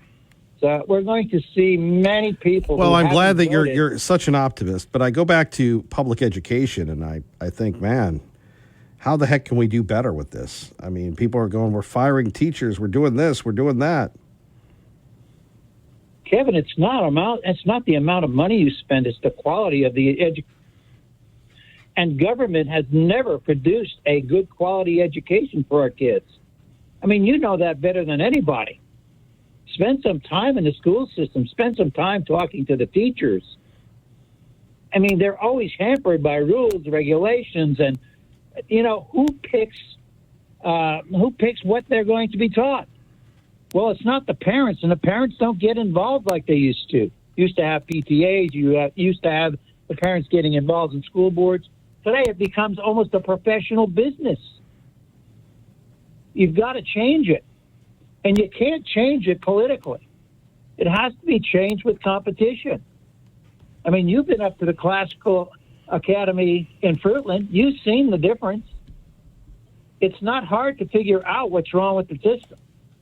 The problem is getting the people to understand that they have to change it. And that means putting different people in power that are willing to do that. And right now, we don't have that in our state. And I don't think we're going to have it anytime soon if we wind up with little for another 4 years. Wow. So it's all up to the people. It's not up to the education system. You want to pay less money, you want to get a better education, change the system. It's bad. And it's not going to get any better this way.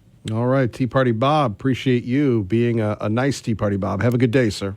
Appreciate you. Thank you, my friend. Have a good day. All right, more coming up next. Don't forget our friends at Window World Boise. We will be there coming up on Thursday. We'll tell you why next. Eric in Cuna, good morning. You're on KIDO Talk Radio. Hey, good morning. Hey, well, I had something to call about, but I just wanted to shortly say that every time Kamala has a celebrity endorsement, I think it moves the needle the other way, because I think people are really tired of celebrities. I mean, they're narcissistic, privileged people. They all seem to be liberals. They all seem to be involved in weird stuff like Diddy. So I don't think the celebrity endorsements are going to move the needle. I think it's going to move the needle the other way. And I just heard her yesterday saying that Donald Trump's going to weaponize the justice system against his political opponents. I mean, that's beyond irony for her to say that. Just ridiculous. But I just saw a thing. So in Georgia and Texas, apparently when they vote there, they do it on a computer, and it prints out what they voted. So basically they use a stylus and they vote, and then the paper comes out and they see it. Well, I guess there's a bunch of people complaining that their votes are being switched over to Democrat. And I guess Marjorie Taylor Greene in Georgia is calling for an investigation on it. But it's kind of like back to what Elon Musk was saying. We need to go back to the old-fashioned paper ballots that are hand-counted. Because these machines that they use, and I know here, I don't know if it's all over the state, but I know here we manually fill it out, and then it runs through a machine.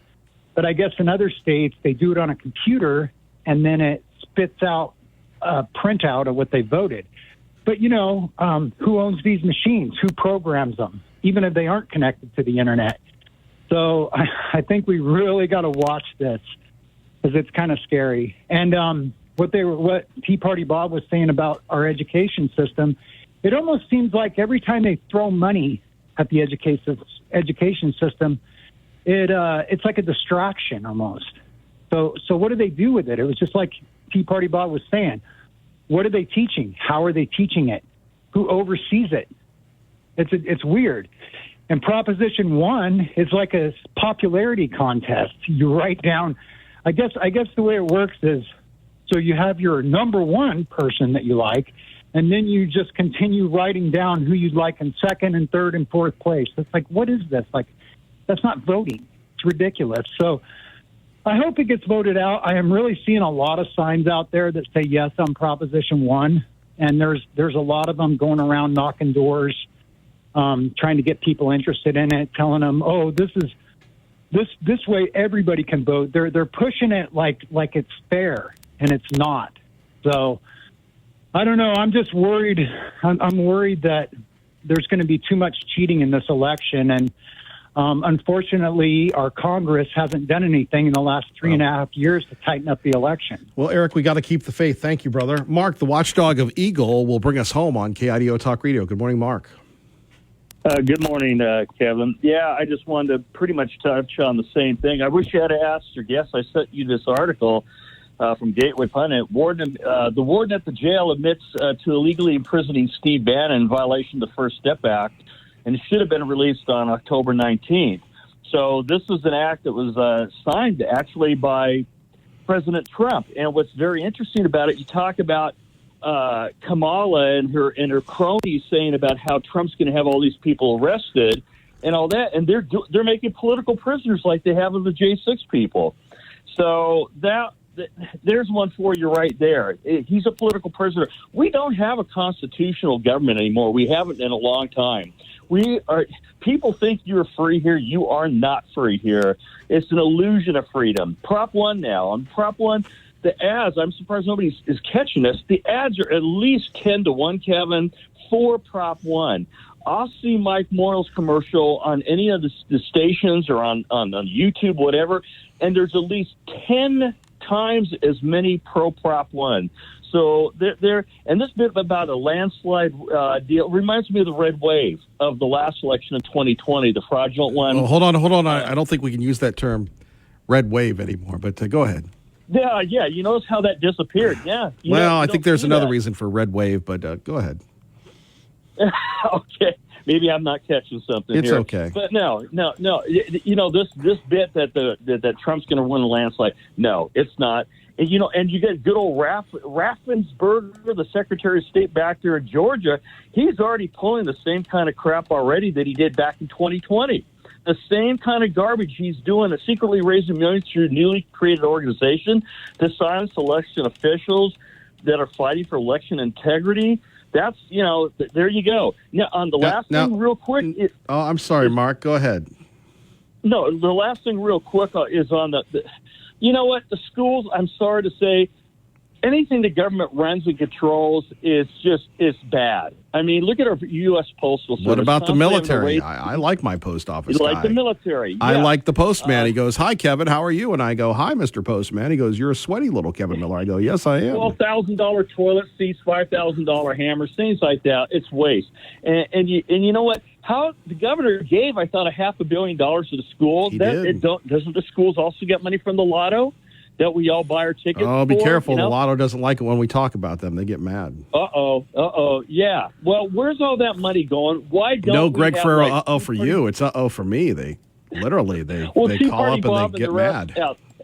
Well, the rest out there, even you, Kevin, I think have admitted that, has said they need to have an audit of the Idaho Department of Education here and find out where the heck this money's gone. How can you have ads for Debbie Critchfield and not have school resource officers in Caldwell?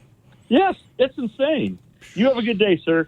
Thank you. I guess Mark didn't want to have a conversation, but we love conversating with you. It's late in the day. We can use the word conversate. But more importantly, I'm really inspired today, and we're going to continue to work hard to bring you not only the great contributors of this program, but my boy Neil McCabe. I've known his brother for over 30 years.